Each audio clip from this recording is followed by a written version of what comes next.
right. Woo! Welcome everybody to the Boxing Podcast, Open Lines Edition for everybody out there. We are indeed broadcasting to you live from the True North. This is your host, Mr. BDA, and I see where we got Bucho, we got Never Sobers, we got Frank Bay jumping into the fray. And it's an Open Lines Edition. Everybody can jump in. We're going to recap the events of Saturday night. Of course, Bucho held an Open Lines post-fight show, and it got a little too hectic. We didn't get a chance to talk about the actual fight itself. After about an hour or so. So we're going to keep that up here, but we're also going to talk about how boxing might be healing. Boxing might be healing. We're getting good action stars leading the pack, no longer relying on the, back foot bitching, running around the ring, pot-shotting, shaking their asses. No, sorry, Bob. We've got some veritable action stars here. It's almost like the late 80s, early 90s of Hollywood. Schwarzenegger, Bruce Willis, Sylvester Stallone. That's what we need in boxing. We're going to talk about that, plus a whole lot more. Don't forget to hit the like. Really helps us out. And I'm going to be posting the link here in the chat so everybody can jump in. You know how it works. Discord. If you want to jump in, if you don't have an account, all you got to do is create one. Takes 2 seconds. I don't even think there's like an email verification of any sort. So you should be able to join pronto. So here is the link right there in the chat. Make sure to check in. Anybody can join in, like I said. And if I may start here real quick, Jaron Ennis ended up stopping Xander Zayas by 7-round TKO, I believe. I don't think it was a knockout, right? Because somebody ended up throwing the towel. Before we get into the specifics of how they did Xander Zayas quit, blah, blah, blah, I want to talk about the main line of this show. For too long, we've had the Mayweather effect. In large part, Mayweather's propensity to make money and become the number one star for a while there, in terms of box office appeal, it incentivized a lot of boxers, so we got the idea running in their noggins that, hey, I can back foot bitch it, I can find in the ass style, less risk, and I can get a big reward for it. But that goes contrary to boxing history. Historically, the guys that carried the sport, who had skill, but who also knew that you had to entertain the people, it came from the lineage of the old school days of boxing where there was no TV. Even radio, to a certain extent, wasn't that important in terms of the rings. It was about getting people into the arena, into the venue. So you had to entertain. You couldn't just put any old boring fighter in the main event and then expect to sell tickets. You had to put somebody with action. And even if you put in a guy like Willie Pep who went the distance, you better put somebody who packed action in the undercard. Otherwise, how are you going to end up there? In the black. Or is in the red, rather. In the red is when you don't make any profits, right? Listen, I'm no businessman. I'm just a figurehead here. So all I'm saying is, look at who we have now. We have Jaron Ennis scoring a stoppage. Most people didn't expect it to be that early. Bam Rodriguez, also, when he fought his most dangerous foe at 115 pounds, that was El Puma Martinez. A lot of us wanted to see that fight. Okay, let's see what Bam's got against somebody who's not that old, like Estrada or not Pongsaleg Wongjangkam, Cesar Strong V-side, because those guys were a little bit past it. Let's see what he does against a 31-year-old, 32-year-old. And man, not only did he dominate him, he stopped him. David Benavidez a couple of weeks ago, he ends up taking on a big challenge in Zurdo Ramirez, and he stops him. Put into account guys like Virgil Ortiz, who are under 30, he brings action and skill together. You got Abdullah Mason, you got Keyshawn Davis. I dare say boxing might be healing. Guys, you also saw, I'm addressing the people in the panel, you saw the excitement that Jaron Ennis' performance created, just like Benavidez' performance against Zurdo Ramirez. You don't get to see that when Shakur Stevenson decisions somebody, or Devin Haney. You see mostly like their fans talking about, the establishment also tries to give them a little bit of a push too, like, oh, pound for pound, generational talent. But it almost seems artificial. There's no real core excitement that you see when Jaron Ennis scores a stoppage or Benavidez. Guys, is this going to last, or are we in a little bit of trouble here? Or like, what do you think? Are we going to go back to business as usual in boxing? I guess the people here are getting a little bit ready. Hopefully they can hear me. But what I was going to say, let me read a couple of comments from the chat here, see what people are saying. Big Smokey says, Zayas got caught playing with his food, looks like, versus Boots PDA boxing. No, I don't think Zayas got caught playing with his food. I think from the first round on, he was just getting beat to the punch. There wasn't much he was able to do differently in this one. Can you guys in the panel hear me, by the way? All right. They can. I'll just keep talking, by the way. This is going to be the type of show where I just drill it into people's brains, the point that I'm trying to make until somebody wants to jump. Don't forget to jump in. Open lines. Link in the chat. Yeah, are you ready for me? Oh, I don't What know, are we man. talking? Are we talking about excitement? What do you mean? All right, you guys weren't even listening to what I'm Can you saying. hear What I was saying was that these guys that we're having now, these new, what the hell's going on? Fuck. What I'm saying is, you look at the guys we have in the thumbnail: Jesse Bam Rodriguez, Joran Ennis, David Benavides. People expected them to win, but nobody expected them to do it as entertaining fashion as they did last Saturday. Then you add the fact that we got guys like Virgil Ortiz, Abdullah Mason, Keyshawn Davis. These are real punchers. They're not back foot bitching it. They're not punching. So, is boxing healing with these new stars? Are we finally getting away from the remnants of the Mayweather era, where these new guys thought they could just come in, back foot bitch it, fight in the ass style, and still get paid mega bucks and sort of become mainstream stars? Are we finally getting away from that in boxing? Well, We have to wait and see. it takes two, BDA. It takes two. You know, it's like a woman that lays there like a dead fish, right? It takes two to tango. And I mean, look, some of these guys, they're just gonna always be back foot bitches. Some guys don't want to engage. That's just the reality. I mean, you can have one guy that wants to fight, but if the other guy doesn't want to fight, it's gonna be a boring affair. But we do have some action, exciting fighters. At least, you know, we thought Xander was gonna back foot bitch you, but he went and did the opposite. So, but yeah, it's gonna take two, BDA. I mean, I think it's gonna be a little bit of both, if that's a way to put it. Well, no, that's an excellent point, Frank, because take, for example, De La Hoya. Again, a lot of people didn't grow up in that era. Nowadays, we have a lot of young people, so they didn't live to the De La Hoya era. They forget about De La Hoya. They think he's just a cokehead who wears fishnets, and he's a promoter who's always fighting with his own fighters. But back in the day, he was a pound-for-pound #1 guy, and he was the box office star in all of boxing. I mean, I guess maybe Holyfield and Tyson could still, those guys were heavyweights, but De La Hoya was the one that was consistently fighting the best and making a lot of money, generating a lot of revenue for that. And on top of that, he was exciting. I think it was 96 or 97. KO Magazine did a list of the biggest punchers in boxing. De La Hoya was rated #2. So here you have a top pound for pounder, the star of boxing, the face of boxing, and on top of that, he was one of the biggest punchers in the world at the time. There's not coincidence. But like you said, he had to fight the best. We did a video of De La Hoya's 1997 year where he fought 5 times. 5 times. Some of those fights, they weren't necessarily enticing to the average boxing fan. Camacho, people didn't really look forward to that one, or David Kamau. But in between, he did fight Wilfredo Rivera, who had given Pernell Whitaker hell twice. And then on top of that, De La Hoya also fought Pernell Whitaker that year. Pernell Whitaker was in the top 3 pound for pound. And like Frank said, Pernell Whitaker wasn't entertaining. He wasn't back foot bitching it, but he was entertaining because his fights looked, from the first round to the 12th round, they all looked the same. So it was kind of mundane.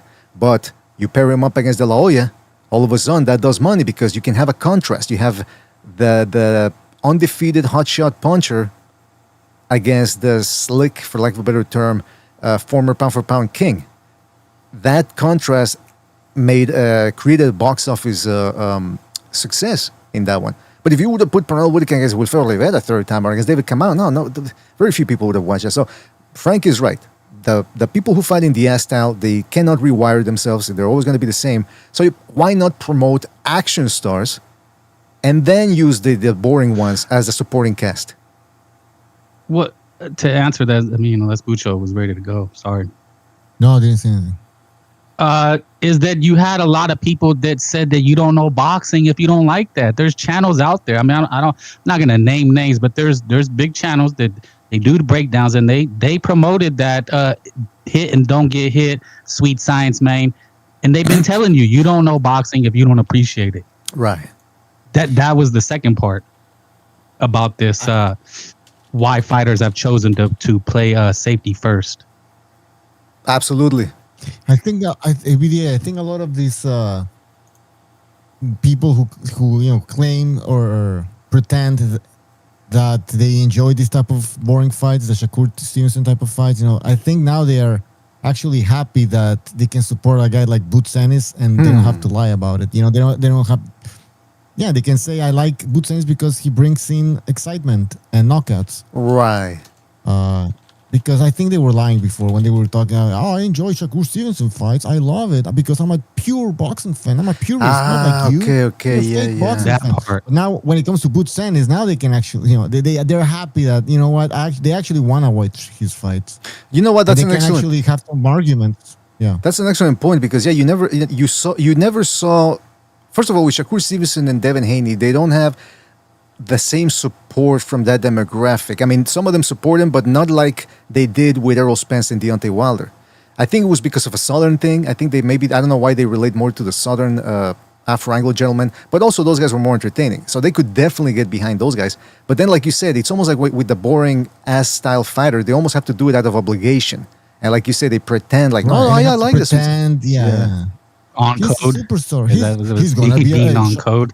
They're being on code. Shakur is gonna become a pay-per-view superstar. Like, do they actually believe that, or are they just saying it? Nah, yeah, they don't. Yeah, you're right. They don't Because believe they it. want to believe that. They want to believe that. Another Of thing course that, not. Shakur's boring as hell. yeah, and another thing I wanted to touch on was that if you look historically, if you look at the guys who carried boxing, if you go way back to 1930s, who were the guys that were carrying boxing? Henry Armstrong, come forward style, take no prisoner style. Joe Louis, one of the biggest punchers of all time, and one of the greatest heavyweight, if not the greatest heavyweight of all time. Then after that, you had Ali, and even though Ali sometimes he went the distance, but he would also slap somebody. I mean, he slapped, but he scored stoppages. And he was rambunctious, heavyweight champion of the world, so he was a star. Then came Sugar Ray Leonard. Then a little bit thereafter, Mike Tyson. Then De La Hoya. Then Pacquiao and Mayweather. But it was 1A, 1B in terms of box office kings. But you see the common denominator, entertaining guys. But they also delivered skills. And that's what we want to see here in boxing. Like they really did try to push onto us, like the Shakur Stevensons and the Devin Haney's of the world and the Andre Wards. Like, oh, this guy, he's a genius. Nobody wants to see those guys. I'm sorry. Now, Frank and I were talking about this once, about how there's a place for these ass-style fighters. Don't get me wrong. I mean, we're not going to exclude them out of boxing just because they don't scintillate the crowd. However, what people have to do with them is put them on the undercards. Like, look at Turki Al-Ashik, what he's done with Shakur Stevenson. He put him on the undercard of Benavides, and prior to that, Hamza Shiraz and Berlanga. That's where he belongs. You know, like I said, Frank and I were talking about HBO, the golden era of HBO original programming. They had Sex in the City, which I never watched, by the way, and I don't have all the DVD sets. They had The Sopranos, 6 Feet Under, and a bunch of other shows. Those were high-rating shows. And remember, HBO did not rely on advertising because it was premium cable. What they relied on was a subscription base. So they were having so many subscribers because of those programs, quality programs, that they could actually play around and experiment with shows. Case in point, the mythical The Wire, which again, like I said, it's gained a legendary status since it ended in 2008. The Wire was not generating great ratings. It was always taking the fourth or even fifth seat back to The Sopranos and other shows. But every season they would renew it. New season 2, 3, 4, until the fifth one. I think they finally said, okay, we can't keep this up anymore. But the reason why they were subsidizing that show was because academics loved it. So HBO was able to use that as that cachet of that show as, hey, we're not just selling you mindless entertainment or whatever, even though The Sopranos was a mindless entertainment, but it was way too mainstream to be considered, like the greatest intellectual show out there. But with The Wire, that's what they could do. It's like, hey, look, we give people what they want, but we also curate to, academics and the critics and all that, because the critics love the show too, by the way. And so I think that's what they could do here. And by the way, they did the same. HBO Boxing did the same thing. They had De La Hoya as a star. They had Lennox Lewis in the heavyweight division. Eventually, they had Holyfield. But they also had Pernell Whitaker. They had Roy Jones, who, I don't know if people lived to the Roy Jones era, but he wasn't exactly a box office star. Certainly nowhere near what De La Hoya was. And then they would also get Mayweather, who came into his own in 1998. So you see what I'm saying? Like Mayweather and Roy Jones were like The Wire. De La Hoya was The Sopranos. So they were playing around, and that's what they need to do now. That's what they need to understand. HBO Boxing didn't try to force Pernell Whitaker down people's throats, saying, hey, this is the guy that we really wanted. This is the box office star. No, because they understood from a business perspective, this guy isn't going to get us those type of ratings.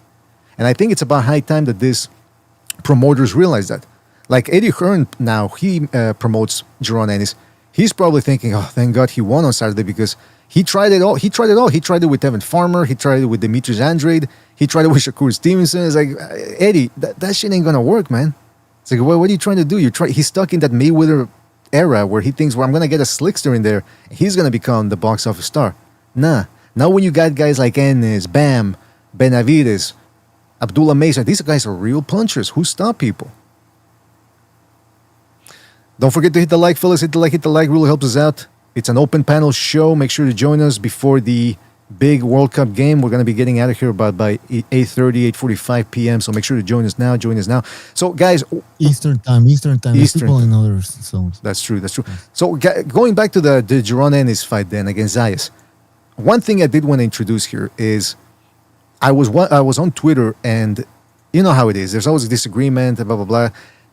They were saying that the Jaron Ennis fans were saying that Zayas didn't hurt him. And I'm thinking, I don't know. I did see him stunned there. I mean, he said after the fight, no, I was chilling. Like, how are you chilling, getting your head snapped back and forth inside the side? What did you guys think of that? Of that third round? Well, what else can he say?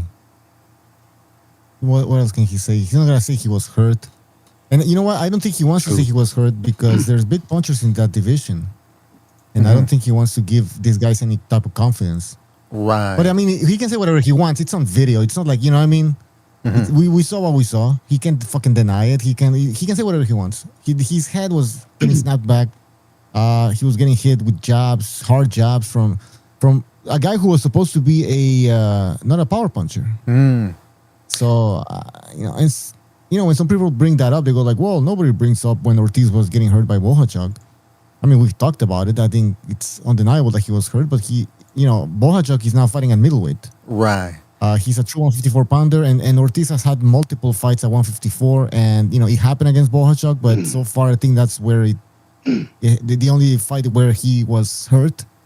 When it comes to Butch Ennis, he's had 2 fights at 154.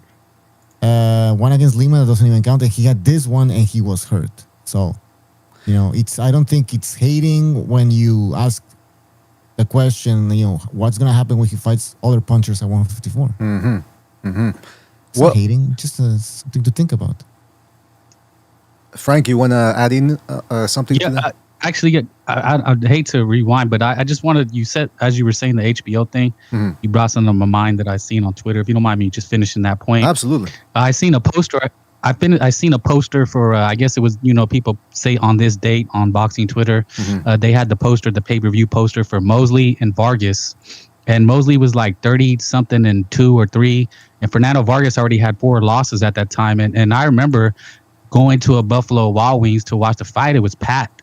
And if you pick that nowadays, that guy has 4 losses. Oh, that guy, he's coming off 2 losses. They would sneer at it, because they want to see the glossy 31-0 like Shakur and Teal, right? Oh, he has, those glossy numbers. But you couldn't get that nowadays, right? With those type of pay-per-views.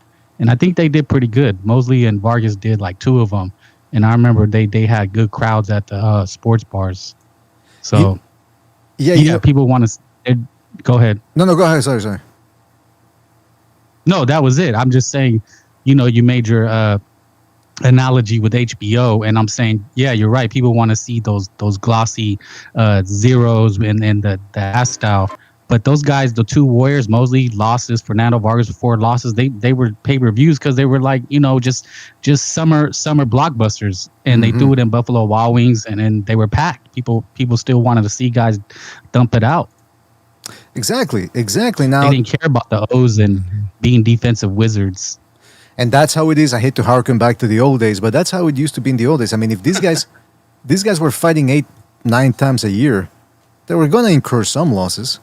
I mean, you're fighting. The old boxing in the 40s and 50s and even beyond that a little bit, were kind of like what the amateur days are now. You don't know who you're fighting necessarily. I mean, now with the internet, you can usually find footage of your amateur opponent, but it's not the same thing as where you go, I'm going to do some film study, blah, blah, blah. Now you fight whom they put in front of you, and if you have it that night, you have it, and if you don't, well, you can always get a rematch. Amateurs fight the same opponent 3 or 4 times, and it used to be the same thing back in the day. You used to see like this rivalries. People like Willie Pep and what's his name? I can't believe Sandy Sadler. They fought 4 times. It wasn't uncommon to see these guys just going at it. And there was nothing wrong with, I lost twice to that guy, or I lost even 3 times, but at least I got my licks in there by beating him one time. And you know what I mean? And that's why I say guys like Shakur Stevenson, people say, that guy's invincible. Let me tell you something. If he were fighting 5, 6, 7 times a year and he was fighting the top 10 guys, eventually he's going to take a loss. But nowadays, I think that's partially like Frank Bate. I think that's how these guys like it. Fight once a year, get paid 10 mil for it, by Turkey Al Sheikh, and that way you have more chances of walking away with an undefeated record. The posters and the when you people tweet or they're showing posters and they can show the 33-0 versus, like we just seen Zayas, like Ennis and Zayas 23-0 versus 33-0 for unified titles. I don't even think Vargas Mosley, it could have been for a title. Nobody cared. If you would have been at the bar of Packed Buffalo Wild Wings for Vargas Mosley, nobody cared about a title. Nobody cared. Fernando Vargas had 4 losses. Like, it's just people wanted to see a action pack, because that's the theme of the show, right? Mm-hmm. They just want to see 2 guys go for the nugget. I think Vargas had a lump on his eye and they had to stop the fight. It was brutal, but that's what we wanted to see. And maybe it's a revival, as you're saying. So hopefully we can get that back. Hopefully we can get that back. I don't know if these guys are gonna be honest with themselves. I remember a lot of people were criticizing us for, or some of us for criticizing Shakur Stevenson and this other boxer for being boring. They're like, well, what do you want to watch? Rock and Sock'em robots? Rock and Sock'em? Oh, you want to... Isn't that what we got yesterday? Yeah, that's true. Saturday? Saturday. Isn't that what we got? I think, and that's, I'm just going to go back to with the last question where we're on now with the Ennis. Yeah, I hope he does get touched up. It's better if if him and Virgil, we might see 5 knockdowns. I mean, when was the last time we seen knockdown versus knockdown? Guys kept getting up. Do you remember that? I think no. Corrales Castillo, right? Each guy was getting dropped. But as soon as it happens, fight of the year. Well, it shouldn't be fight of the year just because sometimes like trading. Exactly. Like, see, this is because it's so rare now that, as soon as 2 guys starts actually boxing and trying to hurt each other, fight of the year candidate, fight of the year candidate. Like, this should be the norm. Well, that's, you know what, case in point, Dubois versus Worley. It was pretty much a one-sided fight, except for the first and third rounds. After that, it was a demolition job from Dubois, but that didn't stop the UK channel there, Sky Sports or whatever, the zone, from the commentator. Fight of the year, the best fight we've seen in 20 years. Look, I understand they have to do that, but when fans start going along with that, then there's a problem, because like Butcher said, then that means there's a scarcity of actual action fights, and just 2 or 3 rounds, that's enough to say fight of the year. It shouldn't be like that. And again, I harken back to the point of, if you want to create boxing stars, they have to fight the best out there. And Jaron Ennis right now has a wealth of opposition. In fact, Mike Coppinger just reported that there are talks ongoing with Team Fundora for a Jaron Ennis versus Fundora fight. Now, that's another excellent one, because Fundora is really coming to his own now as a guy who knows how to use his reach. He can crack. And on top of that, he's a giant. That's the type of stuff that gets the mainstream audience through the door. It's like, even if they don't know who these guys are, but they see the highlights, they see Fundora dropping people, turning them into Jim Caviezel from Passion of the Christ, all bloodied up. Then you see highlights from Jaron Ennis dropping people left and right. Holy smokes. Who's not going to be intrigued by that? But what, you're going to show him Shakur Stevenson shaking his ass? It's like, nah, these people are going to go, okay, what am I watching here? So there is a potential for it. Now, I will say, though, guys, I don't really have a lot of confidence in the Fundora Ennis fight happening right now, because there's an element involved there named Samson Lukowitz. And I don't know what this guy's up to, but don't be surprised if he starts demanding TV rights. It's like, no, the fight has to happen in the BBC Amazon. It has to happen in Amazon. It's like, what? Why does it have to happen in Amazon? How much money are they getting there? Can they put up the fight by themselves? And you know what I mean? It's like, and you know what they're going to do? They're going to try to appeal to the Sheik, probably. Can you put up the money for the event? Because Amazon isn't really going to do that. I don't think. They haven't done so far. So, what do you guys think about that, though? Fundora versus Ennis. How would that go? Can I just finish the Ennis hurt part? Oh, yeah, sure. Sorry to keep... yeah, Ennis was hurt, dude. Like, why would anybody not think he was hurt? He got rocked. I mean, it was visible. I seen it. You seen it. Pretty much, I'm going through social media. People seen it. Now, was he out on his feet? No. But you could tell. I mean, he got clipped. He ate some good punches. Mm-hmm. Does that mean he's chinny? I don't know if it means he's chinny, but if you think about it, okay, a harder puncher, then he could get knocked out because we know Xander was pillow fisted. I mean, would he have 13 knockouts going in there? Yeah, something like that. So yeah, Jaron Ennis, he got his shit rocked. Now I mean, was he out on his feet? No, but he got caught, man, and he gets hit pretty clean. I Right. mean, you seen it. Xander was catching him, and he did. He just answered back. I mean, he was taking one to give one, and I think people they're not used to seeing that, so they think, oh man, like he's getting caught. It's like, no, I mean that's I seen Barrera Morales and some guys. That's just how they fight. Yeah, and There that's was what, a recent Najee Lopez. I don't know if you remember that. If you watched that guy was getting fucked up, but he just went through it. Some guys, they just bite down and they go through it. no, you're absolutely right. And look, I think it's a good thing that he gets hit because there's a vulnerability there that makes the Ortiz or Fundora fight more exciting. Because look, sometimes it does work. Like Gennady Golovkin was becoming a box office attraction. He never became mainstream, but he was on the verge of doing that. And on top of that, he could sell West Coast or East Coast. Why? Because people were thinking that the guy was Ivan Drago in there. He was unstoppable. And so even though he was unstoppable, people were still looking to see him fight. Particularly when he started stepping up against Daniel Jacobs and Canelo, because now it's like, okay, now he's fighting the best. Can he still look like the Terminator in there? Jaron Ennis doesn't quite look like a Terminator in terms of invincibility because, like I said, have seen spots in which he looks vulnerable. But I think that's what makes it the more exciting. Like against Virgil Ortiz, Ortiz has shown vulnerabilities too, getting dropped by Boachuk, getting stunned against Kavaliauskas. So that's interesting. That's guaranteed box office because someone's getting taken out. The likelihood of somebody getting taken out is very high in that fight. So absolutely, let's see it.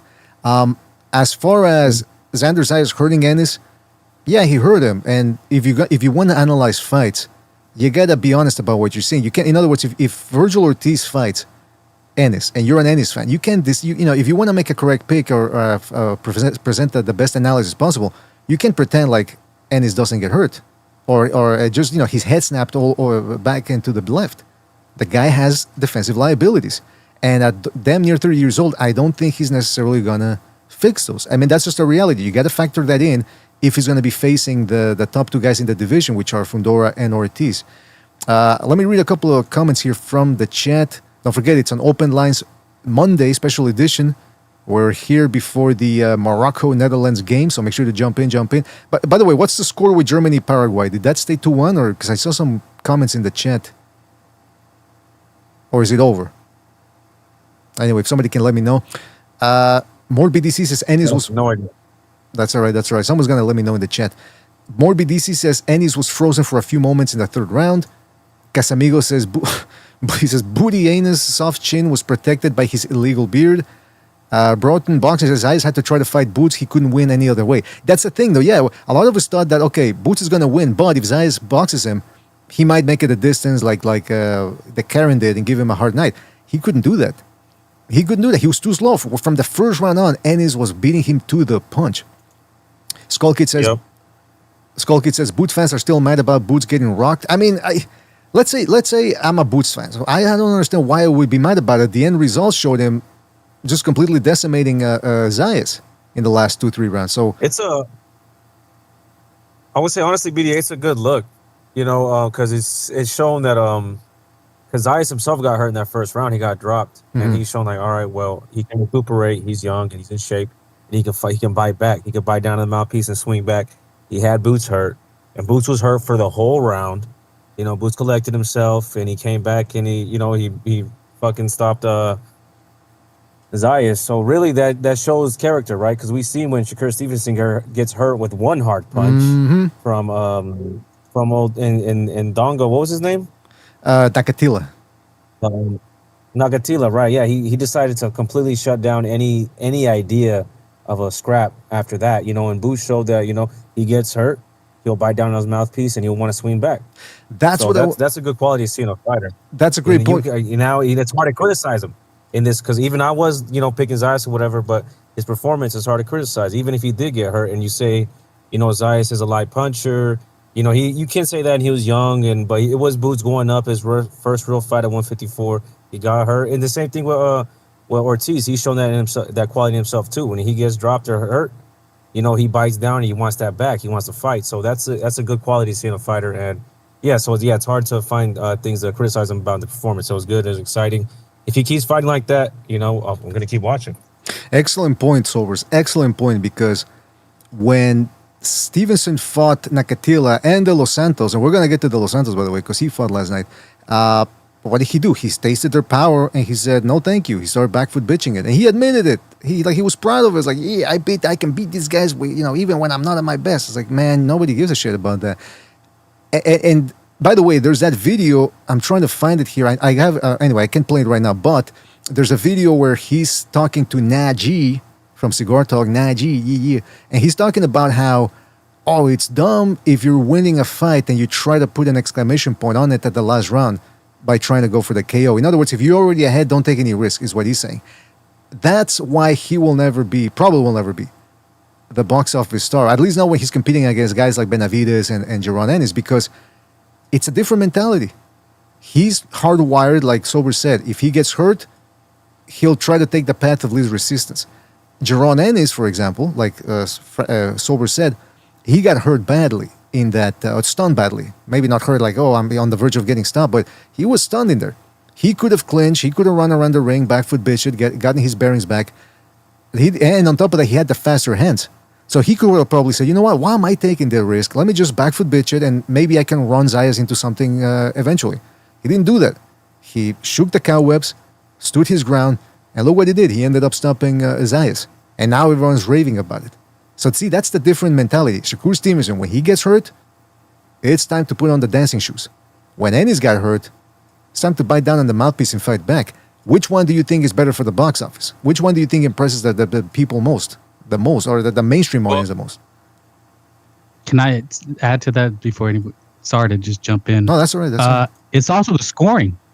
Guys like Stevenson or Haney, because we see it. I mean, there was a guy, I think Victor Ortiz, right? He got punched so hard, he just walked away. He was like, I don't need to do this. Right. Like, he was honest, right?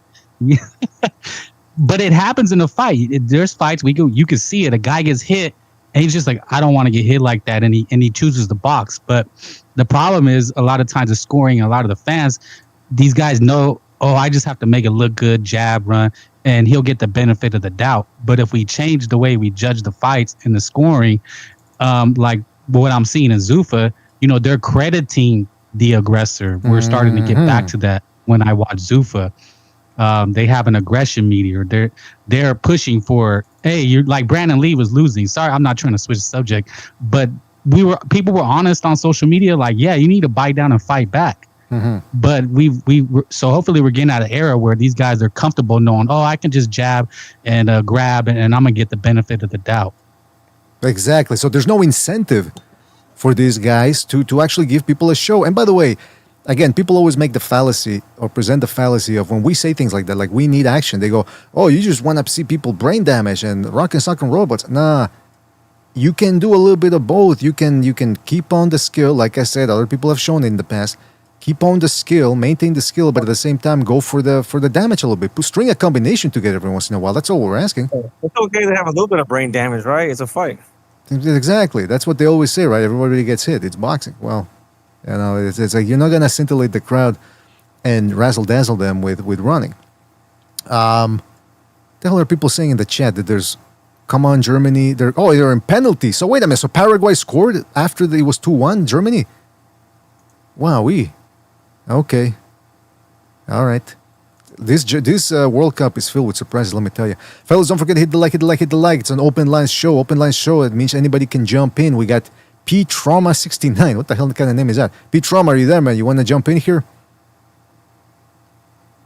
All right. When you're ready, man. Yeah, give me a sec. I'm about to get off of work right now. All right, that's all right, man.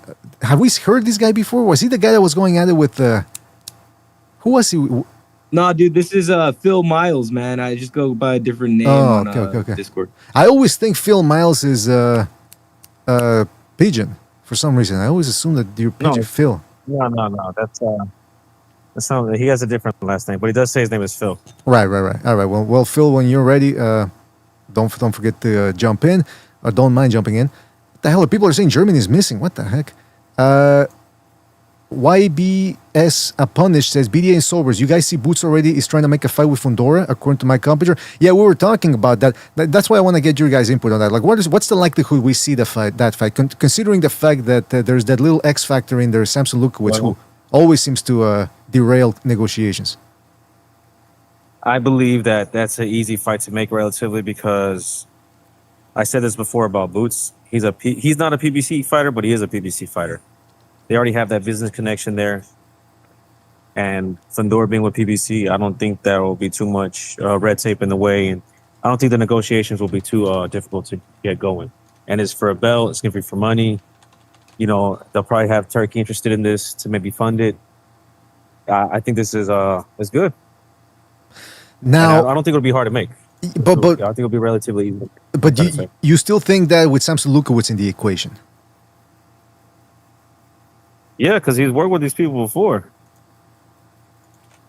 I don't know, man. I don't know. I'm very skeptical. I don't see how many fights that Lukowicz blocked for Fundora through other PBC friendly guys, right? Maybe they said the Crawford fight. Crawford said he got ducked, right? There was someone here saying that the other day, but that's the type of things that Lukowicz would get in the way of, right? You're an outsider. We don't know you, but someone who's done work with PBC before, you know, someone who's cut the check before that, yeah, we'll do business with you. Well, yeah, because the reality is, look, people hate it when we say it, but what can you say? It happened. When Canelo and Benavidez were actually negotiating, when they finally did sit down and negotiate, Samson Lukowicz was asking for TV rights. How the hell are you dictating terms to the A side? Then I wasn't gonna bring it up. I wasn't gonna bring that example up, but that is another example of him, you know, sticking his nose with outside of PBC fighters' business. You know, right? Look at the entire malarkey right now going on between Benavidez and Zuffa. Like they don't want to fight. They're already kiboshing the fight without even negotiating. Like, oh, well, he was Zuffa. He gets hurt every fight. Why would we want to fight him? He's got no belt. Like everything, anything, and everything. It seems to not fight the guy. And then with Fundora, after he beat Thurman, they're saying, yeah, we'll make fights, but it's going to happen on the PBC. Like, who are they to dictate terms when they're over at Amazon? And it's very unlikely that they're getting any money from Amazon. And if they are, it must be maybe, I don't know, just a couple of shekels to pay for the craft service or something. I don't know. But I don't understand why they're so adamant about staying over there when they don't even have the money to hold these big fights. I mean, guys, again, people say, oh, you're hating on PBC. Well, prove me wrong. I mean, do they have a big war chest? Why are they only holding 4 or 5 events per year? What was the last PBC card? I'm talking the last PBC card where they by themselves, not a dual cast with the zone or anything like that. Was it Benavidez Zurdo? No. Zurdo was with Golden Boy. Yeah. So yeah, I mean, I don't. So that's why I'm a little skeptical. You know, another reason why I'm skeptical of Fundora taking on Ennis, because I believe, and I think this was the plan from the get-go. It's been in movement for the last couple of months. They want to put Fundora in against the winner of Spence versus Zhu, particularly if it's Errol Spence. I mean, that you get to keep everything in-house, and you can still ride and squeeze the last remnants out of Spence's life, career-wise, into that fight. Some of his fans are going to watch it, right? So that's what I'm thinking. That's what I'm thinking. That's why I'm very skeptical that Ennis and Fundora actually do tango in the near future. Let me read a couple of comments here from the chat. Let's see what people are saying. Don't forget to hit the like. This is an Open Lines channel. Open Lines show. The link is in the chat there. It's pinned, so you can jump in. Skull Kid says Al Heyman stole Mayweather's money. Yeah, that's the other thing. I mean, Al Heyman is still linked. The rumor has been for the last year and a half or 2 years that he's not in control of the PBC anymore, per se. I mean, he's not the one on the ground floor. But even then, Al Heyman's name is still synonymous with the PBC. So how many of the guys that have heard these stories are going to want to work with the PBC? I mean, think about this. A lot of the people that went over with the PBC in 2014, when Leonard Ellerby and the Swiss banker, what's his name again? Schaefer, when they surreptitiously robbed De La Hoya of 90% of his stable, one of the big selling points to get those guys to acquire them was, hey, we got Mayweather, baby. Don't you want to make money like Mayweather? I can get you 75%. You know, and they started throwing in the numbers like, hey, we turned you. We created Mayweather, even though the PBC didn't turn Mayweather into a star. And that's the pipe dream that they sold him. Now what are they gonna? Now that same reputation is, hey, yeah, look at what we did with Mayweather. We were, even though it might or might not be true, but that's how people are looking at it. Some people, hey, they robbed Mayweather of his money. How about that, guys? You want to get robbed of your money too? Like Broner and Porter and Daniel Jacobs, among some of the people that jumped ship from the PBC to somewhere else to greener pastures because they didn't like how they were operating. I gotta tell you, it's not looking good. Skull Kid says Al Heyman is the new Don King. Absolutely. Skull Kid says Al Heyman stole Mayweather money. Somebody says folk the PBC. I can't believe Germany just lost to Paraguay. Bucho, are you there, man? Did that really happen? Bucho. Yes, sir. Yeah, yes, sir. What happened? Well, they went to Germany almost got eliminated because they missed 2 penalties, and then all Paraguay had to do was score 1, and then they missed, and then they missed again, and then they went to the 6th penalty, and then this guy, man, he just kicked it over the fucking the bar, the goal. You know, he sent it into space. And then Paraguay just scored, and that's it. Whoa! So Paraguay eliminated Germany. Yes, sir. Wowee! See, I should have stayed watching lessons. Wow. Well, yeah, Germany's playing like shit, so this is what you get, man. Well, there you go, man. When you go to penalties, anybody can win. So, and that's what do I always say? Once they get into the knockout stage of the World Cup, forget everything that happened in the group stage. Oh, you lost your first game, you lost 5-1 against USA. Doesn't matter. Everything goes back to 0. Everyone's equal again. And that's kind of like boxing should be. You lost 1 fight, you lost 2. Okay, but as long as you're fighting the best. Look at Canelo. How many losses does he have now? He lost to Mayweather, he lost to Bivol, he lost to Crawford. He's got 3. Okay, that's not that many losses. But that's 3 losses and he's still going to be... Yeah, but it helps to... Yeah. No, go ahead. No, go ahead. I was just going to finish when you... Oh, no, it helps if you had a tournament, right? Like, there's no tournaments in boxing. When was the last tournament? I mean, we had like a Super 6. There's been a couple, right? Right. They tried. I think the WC just had like a Grand Prix, but it was at the lower weights. But I mean, it helps if there's a tournament playoff style type of thing. But that's not the way boxing works. You know, Frank. Unfortunately, there was also the zone tournament. What was it, TBX or something like that, where it was a 154-pound tournament, and they had some of the guys that participated in that tournament. They got chances to fight on Pro Box and now on Zuffa. Like, for example, the guy who won at the Katsuraskis or whatever his name is, Greek guy, he's on Zuffa now. He just recently beat that Mexican Olympian with the weird mustache. Oh, okay. Yeah, and Brandon Adams got to the final, so it's almost like, whoa, I think that was the second tournament he's ever been in, because I think ESPN held a tournament back in the 2010s, and I think he was on that one as well. So, yeah, tournaments are great, man. I mean, the WSSB tournament, or I forget this. I think Brandon Adams was on the Contender. That's what he won. Oh, okay. Oh, he won the Contender too. Whoa. So he almost won. That's how he got that Rocky moment fight with one of the Charlos. Right. Okay. That makes sense.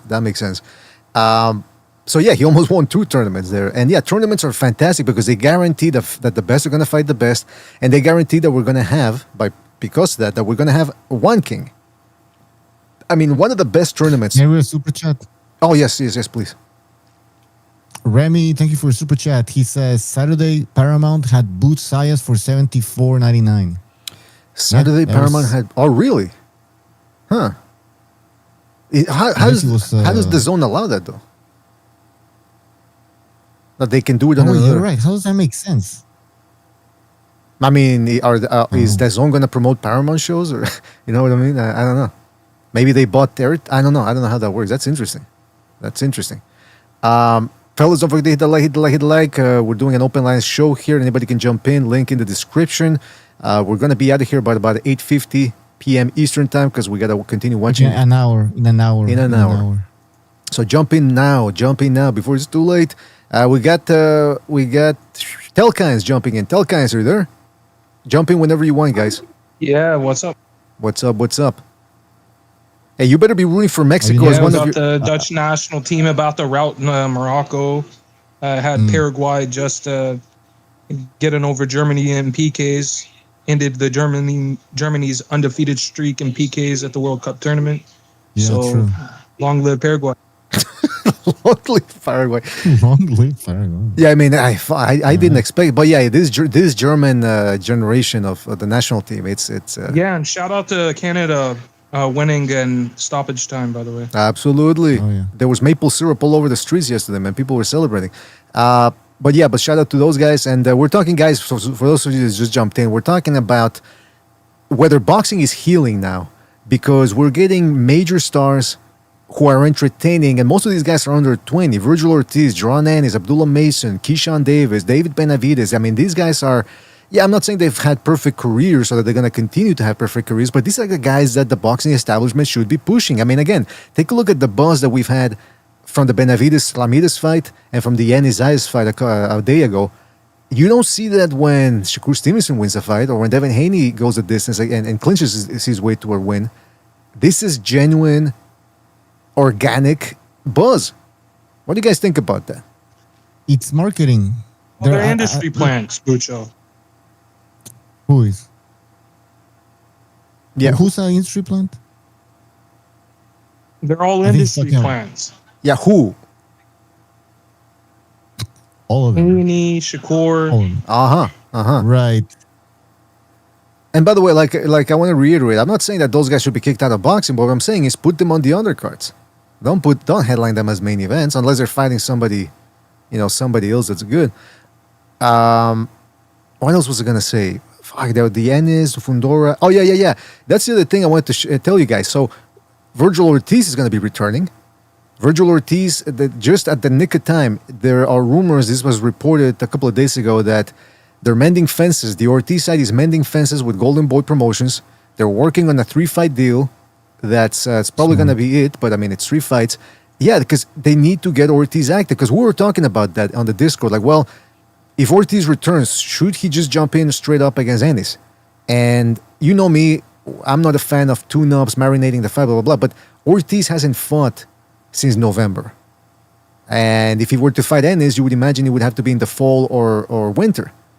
I don't know. I think I feel better for if Ortiz had a tune-up. What do you guys think? Should he take a tune-up or just jump right into Ortiz? The situation with Ortiz is he made a smart move, making up with Oscar Pauls. But the fact that he's willing to go back to the lab instead of listening to Rick Meridian, trying to leave Oscar and all this other crap, fulfill the 3-fight contract, get the fights you need, and then move on to what you need to move on to.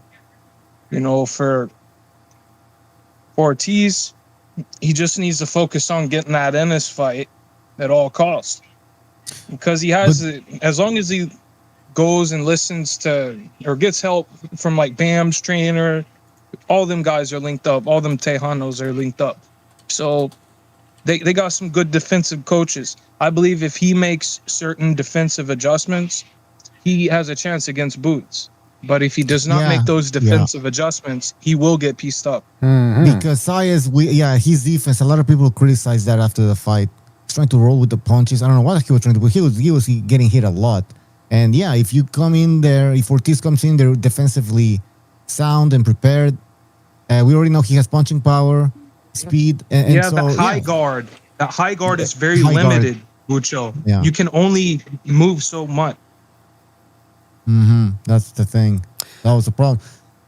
But speaking about this, because I don't know, BDA, if you saw this, but Eddie Hearn said that they're no longer interested in the Ortiz fight right away because now their priority is to unify the division. I mean, Yeah, the Fundora fight, man. But too bad Fundora is going to win by elbow cut over Boots. See, look, that's what I'm saying. Look, so if, I know Djokovic is no good. And he's, come on, man. Come on. He's a used couch salesman, right? He'll sell you somebody's used couch.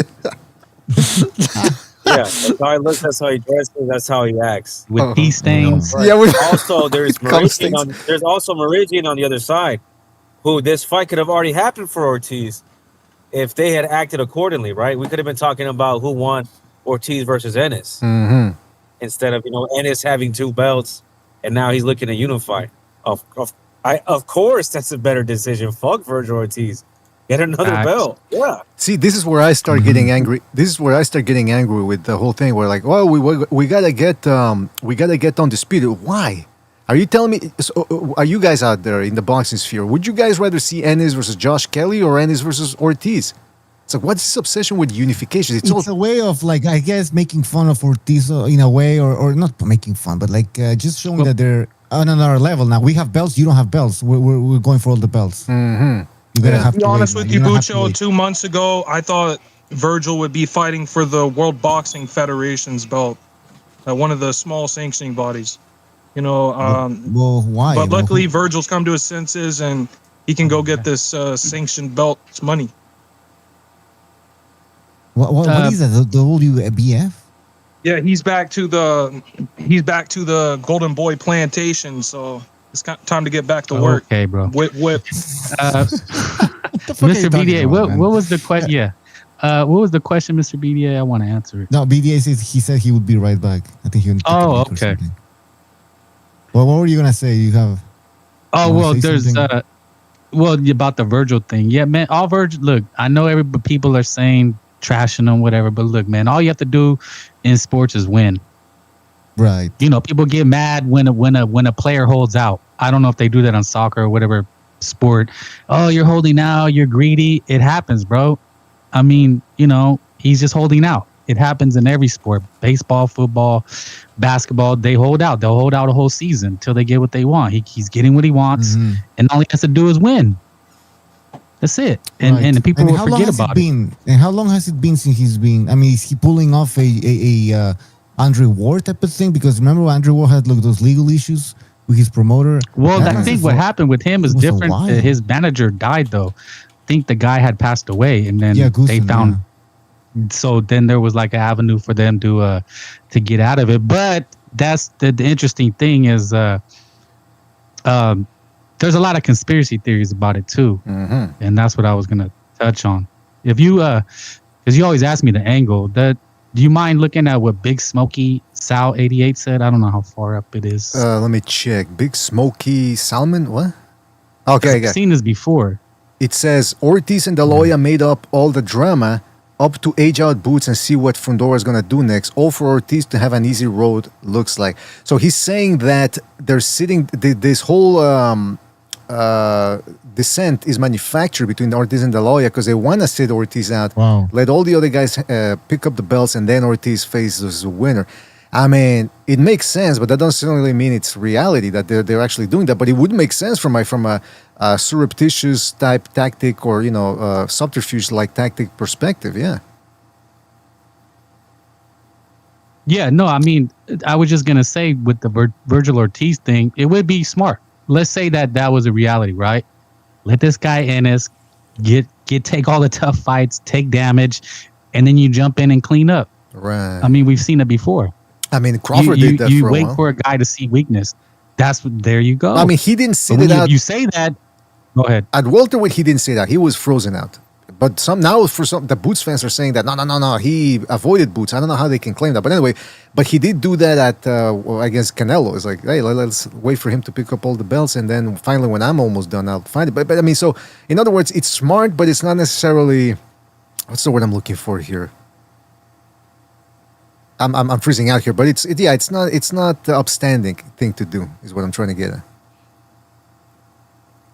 Yeah, no, but I mean, all Virgil has to do is win. It That's does not it. I follow mean, the Bushido code, BDA. That's what you mean? Well, I mean, they opened up those What? guys opened up the door to that now. Like, oh, all that matters is undisputed. Know how you get to undisputed. So if that's the rank now, if that's the benchmark, if that's the way they set it up, then yeah, I guess Ortiz should be allowed to do it. I don't like it, but that's what people out there in the boxing sphere are saying that you should do.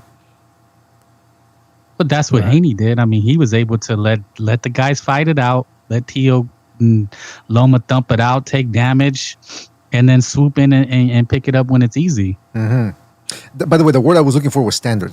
Like you're saying, that the standard is now, hey, let somebody else pick up all the belts and then you fight him at the end. But what is Ortiz going to do in the meantime? Because Lubin was a top 5 junior middleweight, and people looked at that as a clown win, like, Ed Lubin stinks, blah, blah, blah. So if he fights anyone even less than that, I mean, people are just gonna clown him for fighting nobodies. I mean, even though they're not really nobodies. Would he get? He will get criticized. What if he And would fights he? the winner Would of he Zoo care? versus what if he fights the winner of Zoo versus Spence? Yeah, I mean, I guess that. Well, then, but even if he, No, but let's say, would you Zoo- be He's interested? Like, also would you stated- criticize that? Would you criticize that? No, I would love to see him fight Spence. To be honest, Spence? right after, even if Spence loses by brutal knockout to Tim Zoo, Okay, no, he's one of Sobers has Sobers' been wanting that. Yeah, He's bro. been wanting to see that. Yeah, Sobers wants to just see somebody get beat up or something. that's Virgil Ortiz's dream fight. He said, Oh he yeah, he wants said to that. do Remember in Dallas or something? He wants it in Yeah. Houston. I don't know. something Yeah, like that So, was- BDA, can- so yes, if Virgil Ortiz has the opportunity to Dallas. take that fight, he's gonna jump on it. BDA, sorry to interrupt. Can I debunk that conspiracy theory about Virgil though? absolutely, yes, I think Yeah, that's yeah. where you were going with. Yeah, Yeah, well, yeah. I mean, he was set to fight Stanionis first, and yeah, he got sick, but that's because Stanionis kept pulling out. I think Stanionis got hurt first. He pulled out 2 times. So Oh, I mean, look, yes. blame Virgil. Yeah, Yeah. so he was gonna fight Stanionis before Ennis was. Okay, but it was Stanionis who postponed the fight. He kept delaying it. So that's one. Number 2, he fights Bokachuk, which was a tough fight. I mean, if he wanted to sit and wait, I don't think he fights that guy. Then he fights Israel Madrimov, who gave Terrence Crawford a runs for his money. So I think that debunks Virgil just trying to take an easy path. yeah, that's true. That's true. It hasn't been the way he's been operating so far. So you're absolutely right. By the way, somebody in the chat is asking what Bulb says. What is Ortiz's age? He's 28. Duran is 29. Duran Ennis, that is. So they're about the same height. They're about the same age. They get about the similar, well, not similar record, but I mean they're Who on the asked feet. that question, BDA? Sackle Bulb. Well, tell him he can suckle my bowl. Now wait a minute. What's going on here?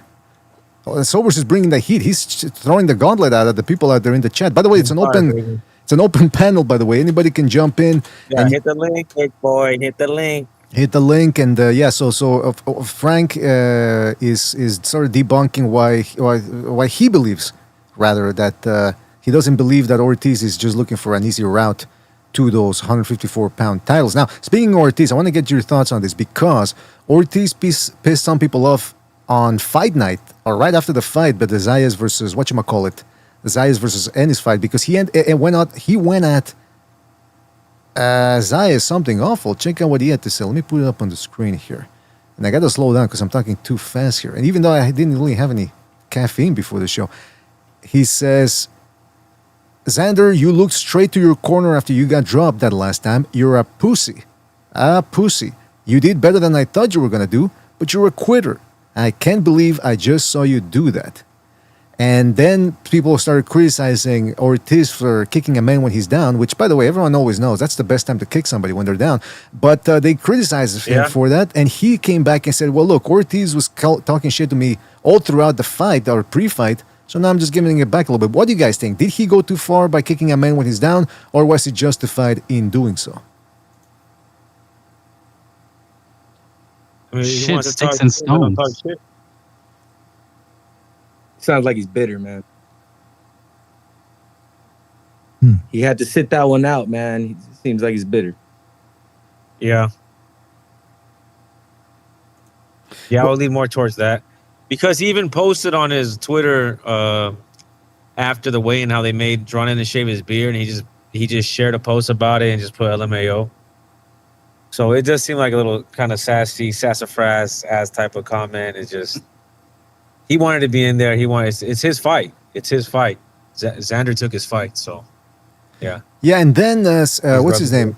The Latin Snake, Sergio Mora, started going at Ortiz, and Ortiz said, "Well, I'm sorry, I wasn't gifted a belt like you were." And that's the interesting thing because people have been attacking Ortiz for he's never won a championship. I'm thinking, see, that's what's wrong with boxing, that they equate these paper belts as if they mean something. I mean, Ortiz, like Frank said, he beat Mandrumov, he beat Boachuk. Whether you believe that the fight should have gone to Boachuk or not, it was close enough that it could have gone to Ortiz. So he's beaten 2 top 10, actually 3 if you count Lubin, 3 top 154 pounders, And or Madrimov was ranked above Zayas, even though he had no belts. He was ranked above Zayas because, again, people need to get into their minds that this whole concept of belts doesn't make you a champion. How can you be a champion? There's four. Is that how it works in the NBA? By the way, are there four simultaneous champions, or in the NFL or in the NHL? No, but now with boxing, 4 belts. And what if the IBO becomes? Let's say the establishment starts pushing the IBO as a legitimate title. Are you geniuses out there going to start saying, well, yeah, you got to win the IBO? That's a championship right there. Nah, they're just telling you something. You're going along with it. You got to start questioning things and pushing back on these fucking corrupt organizations. That's all I'm saying. I got 7 belts at my house to for my pants. I'm Yo, champion. can I ask you guys a question? Did you guys see the Ryo fight yesterday? The Zuffa fucking boxing fight yesterday? Yeah. Dude, that shit was fucking weird. Okay, look. First of all, why was that shit at 135? Okay. Second of all, fucking De Los Santos was like going bald and shit. What does that have to do with That's why he lost. That's why he lost. Like yeah, Samson. the Samson, baldness. I don't know if that had something to do with the loss, but it was just fucking weird, dude. They've been fucking. It seemed like the powers that be, have been fucking jerking that dude around, De Los Santos, and now he's like a shell of himself and shit. But why 35, dude? Weren't they both fighting at fucking 40? Okay. Well, I can answer your questions. Okay. So the reason why it's at 135 is because Zuffa is doing the same thing that the UFC does. They have the they don't standard have weight 40. class. There's Okay. no in-betweeners, no super lightweight, no junior middle, none of that. So it's lightweight or it's welterweight. There's no in between. So Ryo went down back to lightweight. De Los Santos, That's dude, why. because that fool's been struggling Look, the past fucking 3 fights to make weight. Well, he made weight against Keyshawn Davis, and then he pulled out. So I think he's been doing okay, to be honest. He got a upset victory over Ryo, then he got a fight with Stevenson, and then he got a fight with Davis, and then he rematched with Ryo. That's not a bad lineup. I'm sure he got paid adequately for those fights. So I don't think he's been being jerked around. He's just Dominican. More He consistent, man. probably pays like fucking 1,000 pesos a year for his property, and he was probably going crazy in DR. And then he probably has a bunch of baby mamas now, and they're asking for money, and that's where the hair loss comes why he's from, bald. and that's where the knock. And that's why you run headfirst into punches, because that shit just fucks a guy's head up. So Hey, he fucking buzzed Ryo at the first round too, dude. I thought it was gonna be. I thought he had his number. yeah, he did all right. He did all right. He just got knocked out, and yeah. And by the stood way, down kind of weird, man. He stood down kind of weird. This is what happened when he got hit and he went down. Ryo also threw that other uppercut, and I think De Los Santos was hoping for the referee to make it a DQ or to do something about that. Yeah, He was looking for a reaction. I think he could have got up, but he was looking at the referee, kind of talking to him, like, "Did you see that?" And the referee's like, 7, 8. And he's like, "Did you not see that?" And he's like, 9. You're out. So yeah. I think that. yeah, And then I get also you.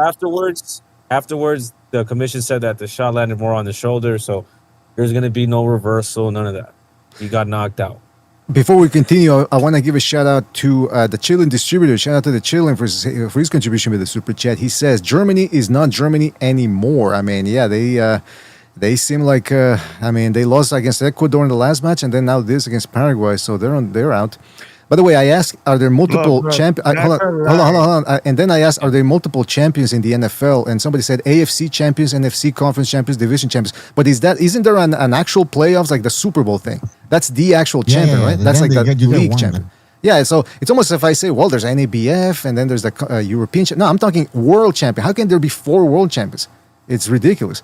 But by the way, going back to the Rayo fight, a lot of people also were saying that Rayo hit.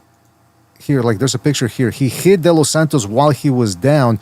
And then other people said that De Los Santos had done the same thing in the first bout, which I don't remember. Did he hit Rayo when he was down in the first fight? I never seen that. I don't know what they're talking about. I haven't seen this fight you guys are talking about, but the first fight.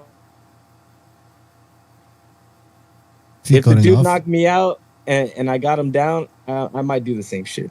Well, I mean, I always disagree with somebody cheating, meaning hitting when a guy is down, but technically he didn't hit him. The punch didn't land. It landed on the shoulder there, as you can see, between the shoulder and the neck. So, yeah, and by the way, Did he have malice of forethought? exactly, did he have malice behind that? That is an excellent question. Well, I would assume every punch has some kind of malice behind it. Well, of course, yeah, that's a good point. Yeah, what are we talking about here? Unless your name is Shakur Stevenson, Yeah, then it's like Food TV says the badoinks, badoink. Yeah. Joe says he's got some kind words for sobers. See, it's not all negativity towards sobers. JDA, I think that's a real JDA. Sobers is really good on the panel. Sobers should host an MMA show once a week for BDA on his own channel. Sobers always give good takes on boxing and MMA. Now, did you give Joe some good indica, some of that good indica kush or something? Why is he so happy right now? Oh, man. Towards him? JDA is just a cool guy, man. JDA is And indeed he a can cool guy. recognize real talent. He just has the eye. He has the eagle eye. He's the eye for talent. But yeah, so let me tell you something. That card yesterday, Zuffa card, again, people can say, "Oh, you're glazing the Zuffa." No, look, I'm very skeptical about them. I don't necessarily like the practices, and now I'm starting to get on board with Butcher. I'm not liking these trunks, black and white all the times. Look, I know I said that in the 1940s and 30s, that's how they did it, but after the Jerron Ennis versus Ayes fight, you saw both guys wearing their own custom trunks. It does add a little bit something extra to that. You see guys black and white trunks, like, be it as it may, their matchmaking right now is on point. They're trying to strip the individuality out of the fighter, man. Yeah, it's true, man. It's capitalism, man. But yeah, look, listen. The matchmaking has been on point. They've already had Fight of the Year contenders on those Zuffa cards this year. They've already had knockout of the year contenders, and the fights are evenly matched. I mean, yesterday, okay, the Valenzuela versus De Los Santos rematch, it wasn't competitive, but at least it ended in a knockout. And but that's the other thing, by the way. There was a rumor a while back saying that Haney and Shakur Stevenson joined Zuffa.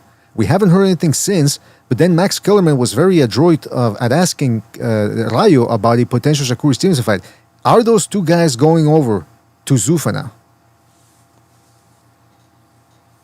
And is that a fight that you would be interested in? Is that a fight that you guys would be interested in? Rayo versus Shakur Stevenson? Oh, thank you for bringing that up, BDA, because I also wanted to say this when Phil Miles was asking about why are they fighting at 135. Because that's where Shakur Stevenson is going to be at. He's not going up to 147. He's kind of already said that. I'm too little. I'm a little guy. I'm a featherweight. Yada, yada, yada. See me at 154. Well, it doesn't. Yeah, so it doesn't seem like Zuffa wants any part. Zuffa doesn't want any part of any catch weights. None of that. So Shakur Stevenson signing with them, he's going back to 135. That's why you see it on Shaki Foster talking about, I want to fight Shakur Stevenson. He's the best. I'm the best. And let's give the people a show. They will fight at light heavyweight. They will fight at lightweight if they do get in the ring. So Foster will go up one weight class and Shakur Stevenson will be coming back down. And that's how they'll make it work. But you see the pieces falling into place, though. I see the fight maybe with Stevenson and Rayo more likely because he's already with them. And they already have the common opponent in De Los Santos. Rayo knocked him the fuck out. So I think that fight makes a little bit more sense. I don't know if Shakur Stevenson would want to fight. See, this is the thing, though. You see what Zuffa's doing, and you see what Shakur Stevenson what the boxers are doing. Mm-hmm. Zuffa's they're trying to make this fight with Rayo happen. That's what it looks like to me. Because this is a former champion. It'll look good on the resume. He's a big dude. He's a big puncher. If you can outbox him, it'll be a good win on your resume. And but with Shakur Stevenson and Foster, like you said, they're in the group text. They're on a group chat together. Oh, what we gonna do, brothers? I love all of you. They wake up Grand Rising, fam. Uh-huh. They all wake up Grand Rising, fam, in the group text. How can we get this money? How we gonna rob the bank? Oh, I know. Yep. You gonna find my little brother Raymond Ford, and if whoop-de-woo happens, and me and you and whoop-de-woo, we gonna meet at 135 and we gonna rob the bank. Yeah. That's how Shakur Stevenson secures a fight with a smaller guy who's not gonna hurt him and completely avoid any danger. And someone like Rayo who can maybe box a little bit, who might catch you, bro, who does have knockout power. He does have one punch knockout power. There's a chance of him catching Stevenson and putting him on his face, right? With Oshaki Foster, is there a chance of that happening? No. And then Shakur will fight Oshaki and they will basically spar. You know, that fight will be a That's what I'm sparring saying. match. It'll be an easy fight. That's what they're in the group. They're in the group chat. Grand Rising, fam. Well, that would be. I don't want to see Rayo versus Shakur Stevenson because, yeah, Rayo hits hard, but it's gonna be another. At best, it's gonna be the way Stevenson fought against Teofimo Lopez. Okay, he didn't run, but he didn't throw any punches either. It was one badoink at a time. I don't want to see that because we've already seen Rayo. I mean, I don't even know if Rayo has the wherewithal to keep up with that type of style. Second of all, Rayo's not even in the top 10 at lightweight anymore. Or right now, I don't know if they're gonna move him up based on what happened. He's in the top. He's in the top 5 in Zupa. Yeah, well, yeah, that's the thing, right? That's the thing. And but isn't this a disgusting, the fact that the fight that people want to see is Stevenson versus Tank Davis or Stevenson against Haney or even like Stevenson against Keyshawn Davis? None of those fights are going to happen. Instead, they're going to put him up against a guy who's already got 2 losses. Shakur Stevenson, did he look small at 140? No. Against the lineal champion Teofimo Lopez? No. Okay, so we can agree that he belongs at 140, right? Right. Now, either you stay at 47. 140, you fight 140, and you fight these other guys because the division. There are plenty of guys he can fight at 140. Interesting fights. Either you do that, or you move up in weight. Why should he move up in weight? Why should we push for him to move up in weight? Because he's supposed to be a generational talent. Mm-hmm. When you're a talent like that, you're supposed to be challenging yourself. If nobody's challenging yourself at 140 and you don't want to fight these guys for it, then move up. You know, show us how good you are. But instead, what this guy is saying is like, I'm too little, I'm too small. He's not too small. If you're like, let's say he's slightly smaller. I think he's a full-fledged welterweight. But let's say he's a little bit smaller. It's a little bit. He's not like he's a midget. Exactly. You know what I mean? For 147, he wouldn't be a midget for 147. So he can easily make that fucking move. Great point, He's Bucho. small in a different place, bro. He's small in a different place. All right, Gypsy. First of all, how would you know His that? And balls second of are all, shrinking. his balls and dick are melting into a vagina is what Gypsy's saying. No,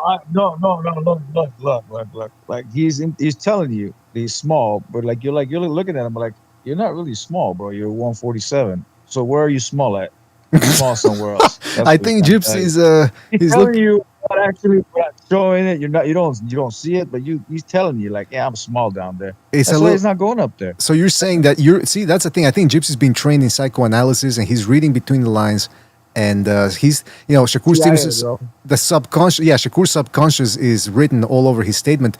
But what Bucho said too is it's true. Yeah, like look, even if you admit that, even if you want to believe that Shakur Stevenson is small, he's not that small compared, as a welterweight. So that this whole thing of I'm just a young up and coming featherweight, guys. I'm just like a young, and he's gonna start changing the age, but I'm just a young 22, young 20 featherweight, guys. I could actually be just a young junior featherweight, guys. Come on, he starts going lower and lower. The fact is, people want to see him fight those 4 names, and very few people are pushing for a Rayo Valenzuela fight.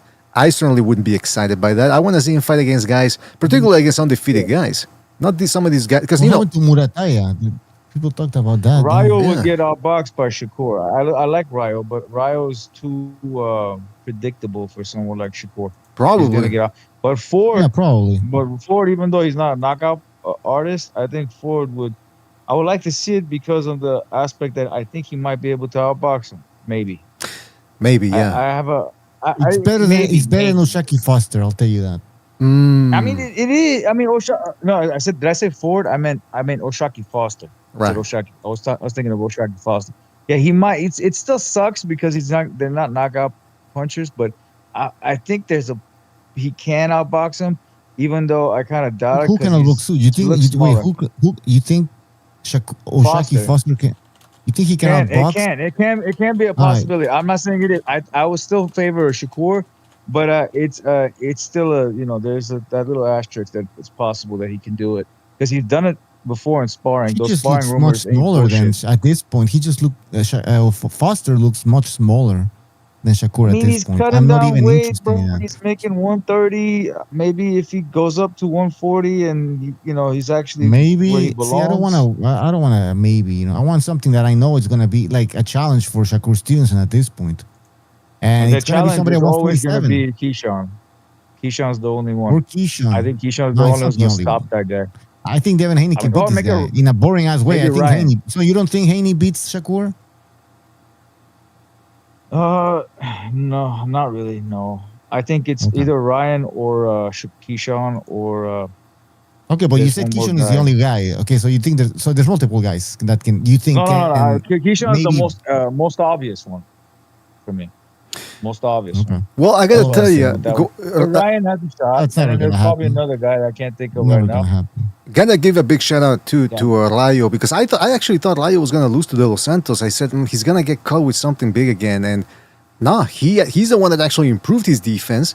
He did a great job of once he saw, hey, every time we trade left hands, De Los Santos drops his right hand something awful. He just zoned in, lined that left hand up, and ended up stopping him. And then Rayo was very quick to go out there and celebrate, as you can see here on the screen here. There's Rayo there at some sort of convention. Never been to those type of conventions myself, but yeah. So shout out to Rayo, partying it back, up. baby. What's that?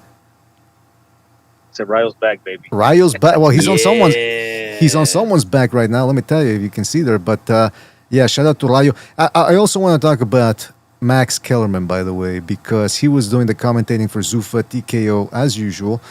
And this dude, man, the first thing he does is he goes in there, starts asking questions, right, to Rayo after he won, and he goes, Rayo, shout out to you. You're the best Valenzuela since Fernando Valenzuela or something like that. And then he goes, that was a baseball player. And then he starts giving you the stats, baseball, MLS, Hall of Famer, 30.3 batting average, blah, blah, blah. Like, okay, what the fuck? And then he starts talking, Rayo, before the fight, and he starts giving out a bunch of context. He sounds like me. When I start prefacing my questions with a bunch of paragraphs, it's like, man, just ask your goddamn question. And Yeah, I hate when people do that, man. well, yeah, I do it all the time. But I'm saying is, at least they admit that. I'm about to say hint, BDA. Well, come on. No, but I'm saying at least I admit that I shouldn't be doing it, and I try not to do it. But he's doing it in front of millions of people. Well, maybe not millions, but in front of a whole Paramount Plus audience.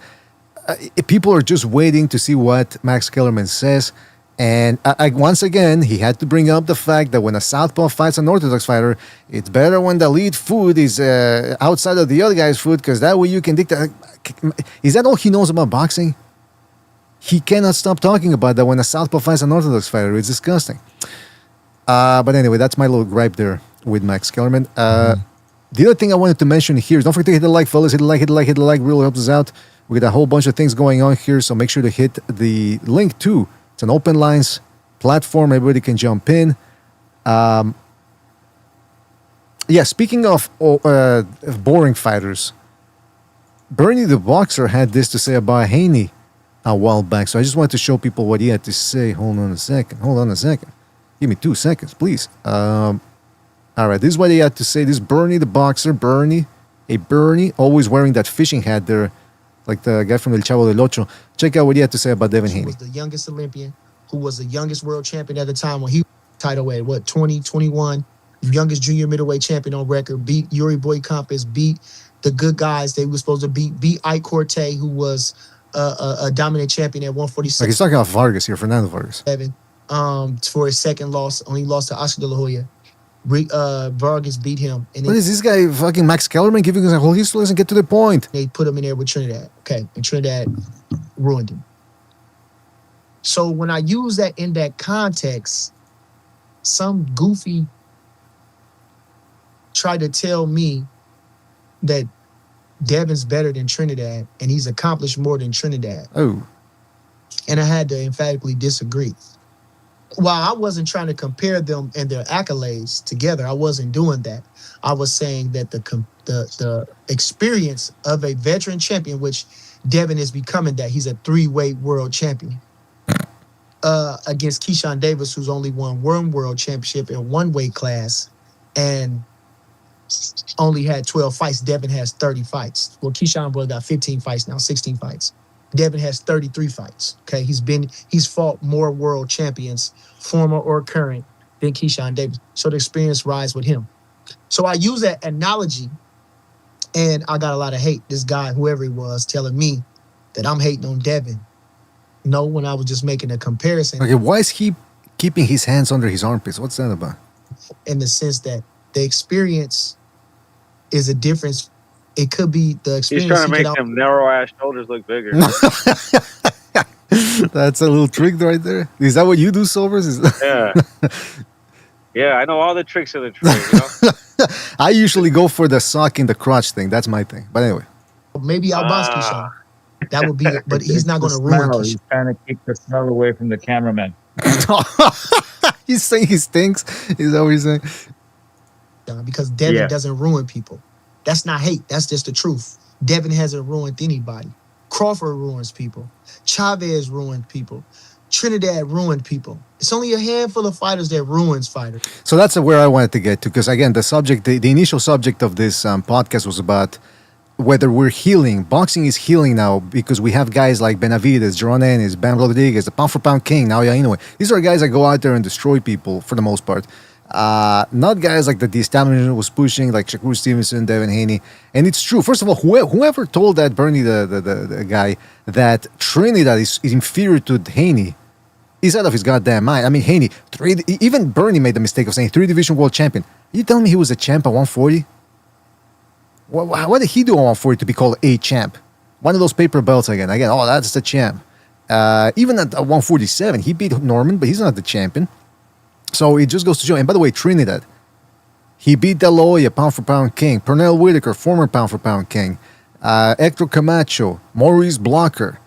Who else am I missing here? Well, he talked about your boy Campos, but that he never went on to do much. The one with the crazy eye.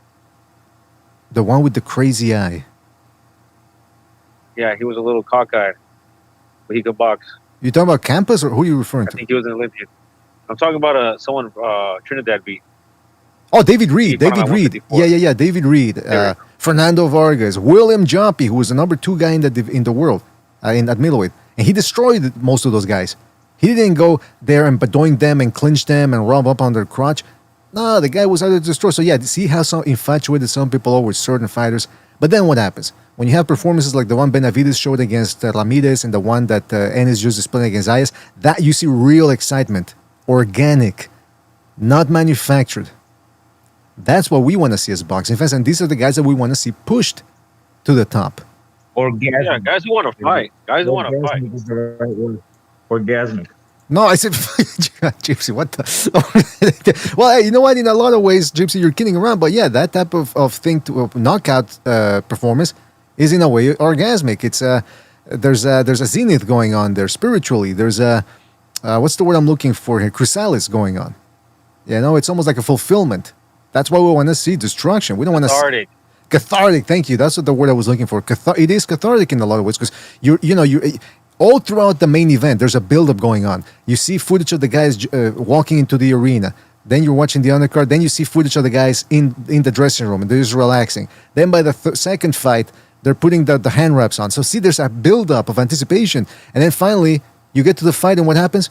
A dull 12-round decision. Now we want to see a stoppage, a conclusion that leaves us wanting more. That's what boxing's supposed to do. Not this far. I mean, it's not wanting more per se, but there's a certain level of fulfillment, but also like, oh, I want to see that one again. Not, oh, it was 12 rounds. Okay, now what? You guys think we like doing a show, by the way, a post-fight show when a guy goes 12 rounds and it's a boring decision? It's very difficult to do that. And we're doing these shows to try to help boxing, by the way, to elevate it, to promote it. Well, I mean, listen, I'm the master of psychological, sexual, and spiritual manipulation, okay? But even I, with all the craft that I have, I can't turn crap into gold. You got to give me something to work with, right, guys? The same with you. You're forgetting Bader.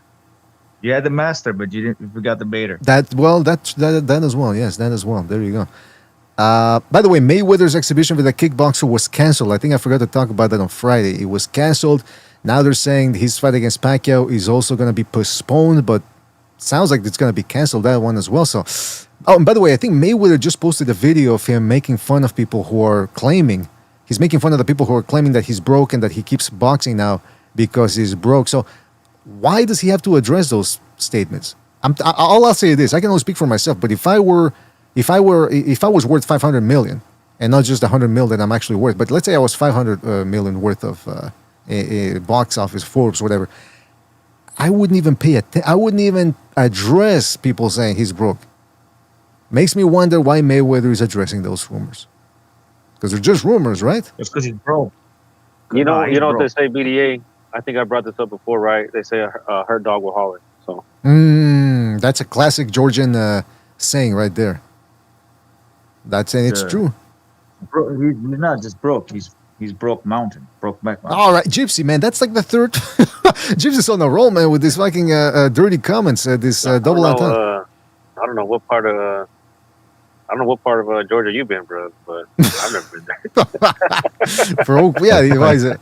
Is there a maybe you're in San Francisco. Oh, you know what? I'm in LA. They never did make. I don't know. There's a certain thing called. There's lists that people like to make of the greatest scripts that were never made. Like Ghostbusters, they were gonna make Ghostbusters 3, and it was gonna be called Ghostbusters Go to Hell or something like that. They actually traveled to hell. Never happened. Never made. There's the one. There was a sequel to Brokeback Mountain called Brokeback Mountain: The San Francisco Chronicles, where there's a guy who's committing homosexual murders in San Francisco, and the guy there from Brokeback Mountain has to solve them. Never made it. But they got to rustle them up. It's been called Brokeback Mountain Go to Hell. Are you saying that people who follow that lifestyle go to hell regularly? Is that what you're saying? I mean, that's what I was just saying. You know, it's catchier. Oh man, we're gonna get canceled here, man. What's going on here? Oh, I've never been to San Francisco. I've never been to San Francisco. That's not what I heard. Not what I heard. I heard you've been there a few times. No, I've never been there, bro. Stay far away from San Francisco. Hold my hair and slap me in general. Hold my hair and slap me across the face and call me a bitch. Perception. Shut up. I mean, I got to tell you, but yeah, this whole thing of Mayweather. I mean, look, it is true. Mayweather is like, oh, people really want to see me broke. It's true. Some people out there, I don't want to see him broke, because, like I keep saying, he earned every penny he made, and even though he was a caustic, noxious character, I still don't want. It would be a sad tale.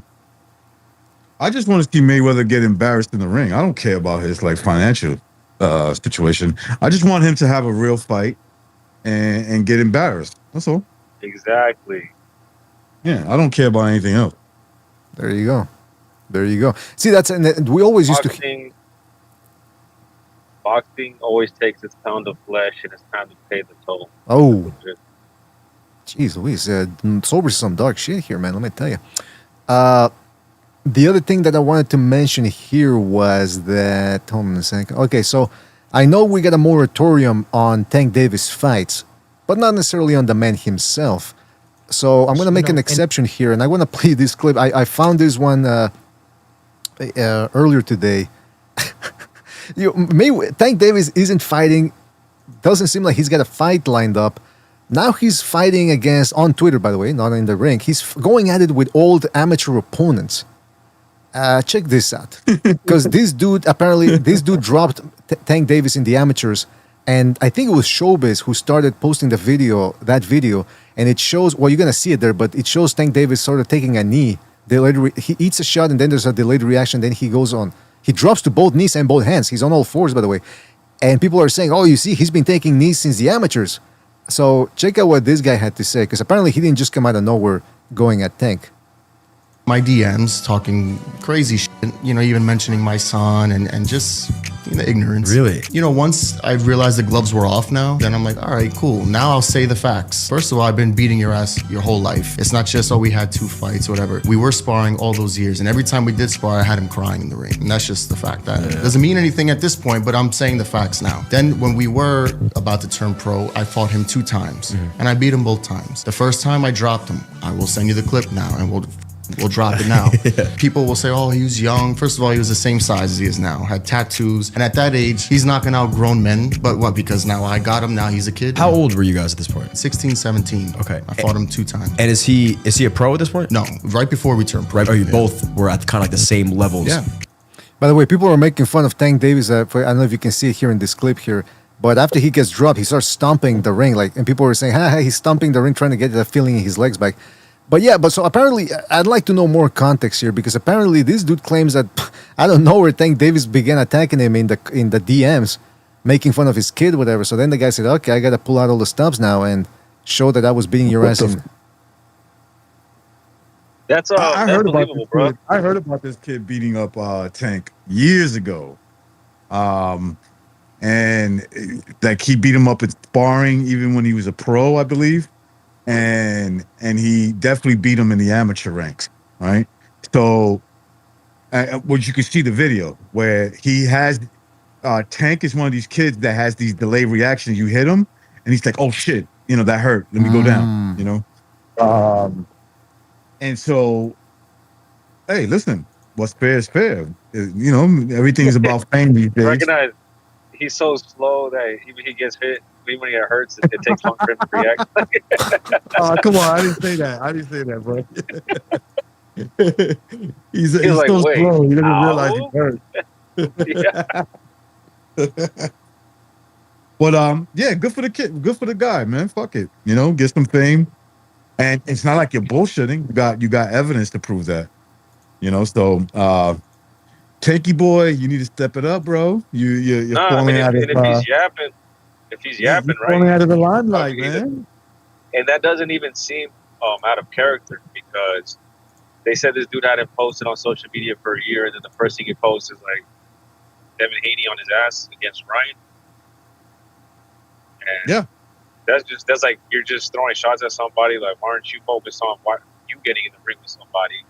What's going? Like, what are you doing? What is that about? He likes to lash out. So that's what he'd be doing. That's right on par for the pattern of behavior that he said. Listen, I'll be fair and say that the kid was, he's a teenager when it happened, but so was the other guy. The other guy was a teenager too, right? And it showed that at that point, you weren't always stunning people. You were getting stunned at one time, and it's good. It's good. A lot of these dick riders think that these kids were born beating people up. No. I don't have to know them. I know they were getting spanked. Ooh. I know that. You've been in the gym long enough, you're going to get spanked first, and then you do spanking as you get older, as with experience. But I don't care who you are, you getting spanked. That's going to happen to you. And fuck you and your feelings if you don't like it. That's just the way it goes. Just recognize, are you saying... Unless your name is Andre Ward, who claims he hasn't lost a fight since 12 years old. Andre Ward, I guarantee you, was getting bodied. He was getting bodied. I know, bro. I know. I'm trolling him. I'm just saying. He's saying that at 12 years old, since 12 years old, he never lost a fight. That kid looked too soft in the face at one point for me to believe that he was bodying everybody from the beginning. You could just look at a man's face. He's soft as fuck, but apparently he just beat up everybody from 12 years old on up. Oh, wait a minute. Hey, I got to give a shout out to Remy ROS. Shout out to Remy ROS for gifting people 5 BDA membership certificates. Shout out to Remy for sending them. So he gave one to Technique, Low Key, Dark Dog, and M Ray the Boss. So shout out to you, Remy, for sending us more people onto the flock. They are on the way to the road of the True Crimson Cross right there, the path of the True Crimson Cross. So, hey, man, let me tell you, we got more initiates into the road to the Crimson Cross. Let me tell you, man, that's great. Shout out to you, Remy. Thank you for that service that you just provided. Shout out to Remy, man. Really appreciate it. And, yeah, hopefully those guys appreciate it as well, man. There you go. Low-key saying, Remy, salute. Salute to Remy, giving us more followers. We need more soldiers in the war to come, let me tell you. Actually, I should say I'm kidding about that, the whole war to come, blah, blah, because then if you say that type of stuff, they put you on a list. So I'm only saying that in jest. But shout out to Remy, man. That is not in jest. Shout out to Remy. Spiritual one, right? A spiritual one. That's I right. wanted to bring up something you were talking about a little earlier. And that's that guy that's like, putting Devin against Keyshawn is a little bit unfair. Okay, but fair enough. Then keep Devin Haney's name out of your damn mouth. That's how you solve that problem. You say, when they ask you, what about Devin Haney? Oh, in the future, I'll fight him. That's it. Right. Just be like that. In the future, I'll fight him. But don't be talking about you could whip him and you could do this and you could do that. But I can't fight him right now because I've only had. That means that you can't. That means that you don't feel you could, right?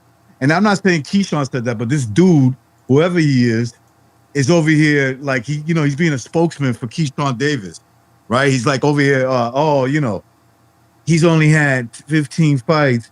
Devin Haney has 30 or more fights. It really ain't fair. Okay, then don't talk about them matching up yet. Then. Well, I'm a little confused. Are you referring to I'm a little confused. Are you referring to Bernie the boxer, the guy with the Chavo del Ocho hat that I played there, who was holding his armpits? Yeah, that dude. That he's kind of like I hear a lot of people copping pleas. Like they're like, oh, he's only had limited amount of fights. Then don't bring up experienced fighters. Then don't bring them up. That's a good point. That is a good point. He's the one that brought that up. So yeah, you're right though. But it is surprising because he was going at it with Keyshawn Davis not that long ago. Now it seems like they're back on the good terms. By the way, Bray in the chat says Tank has always had some quit in him. Finding a prime Loma would have been a very bad, and he knew that. I also want to. But let me just say something real quick. I also want to bring up because we saw how he reacted against Lamont Roach. We saw how he did against Isaac Cruz, where he had to pull out the excuse that I hurt my hand. But I also want to bring up the Francisco Fonseca fight. That was on the undercard of Mayweather versus McGregor, and he was getting frustrated by that dude. He failed to make weight, going in there, couldn't quite figure out this lanky, awkward guy, and he started fouling. So it's true. Every time when things don't go his way, and when he realizes that one punch at a time approach is not working, he starts to crumble a little bit. So I now I understand why they didn't want to fight a prime Lomachenko back in 2015 to 2019. He would have made him. He would have made him quit without a doubt. He would have made him quit. I know people don't like to hear that, but he would have 100% made him quit.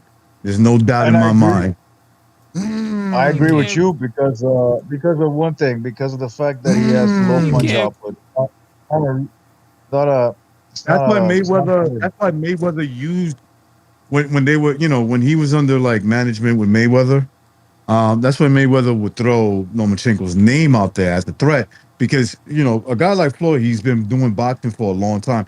It doesn't mean that it's guaranteed, but if he gets frustrated, which Loma is capable of doing, and he's tagging him up with big shots, and he's not that big. When Tank is in good shape, he's actually a little guy. Okay, just look at him. He's actually very small. And you got a guy like Loma who's used to hitting bigger bodies and making them feel the pain. He's definitely going to do that to Tank if he starts hitting him. And Tank, with that low activity and can't snipe his target, might just say, think about a sniper, right? He goes on the roof. If he starts missing all his shots, he's gonna be like, yo, I'm out of here. Fuck this shit, man. I can't get nobody. Right? Right. So let me just leave at this point because it's not worth it. It's the same mentality. A sniper, as a puncher, he if he's not hitting his target, he quits the job. He's like, yo, I'm out of here. Fuck that. That's a great point, Recognize, because when I don't feel comfortable. I can't connect with that, like sniping people from afar. I like to see them eye to eye when I'm taking their solo away. Like for example, when I beat these 15-year-olds up in the gym, when I spar them, it's like to teach them a lesson. I'm not gonna punch them and run away. I beat them up. Now their parents end up complaining. But hey, listen, somebody's gonna. Gold Coast Convention Center. The hell was that? For child abuse? They sign a waiver, so I'm not responsible for what happens to them. But what I'm saying is, it's true. Look, Recognize drop off. Most people don't respect that approach. Deontay Wilder was the same way. Like he would knock people out, but it was preceded by 6-7 rounds of nothing. And I think that's one of the reasons why he never transcended the mainstream.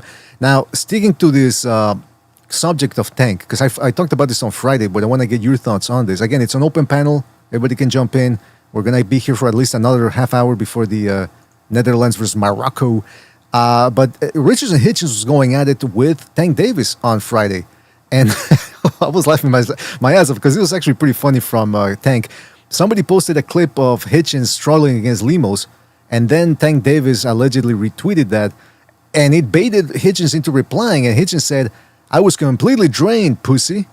It's called biting down. I got dog. Your favorite fighters don't have. So I could have took a knee and called timeout, but that ain't me. I'm built to endure whatever comes with this shit.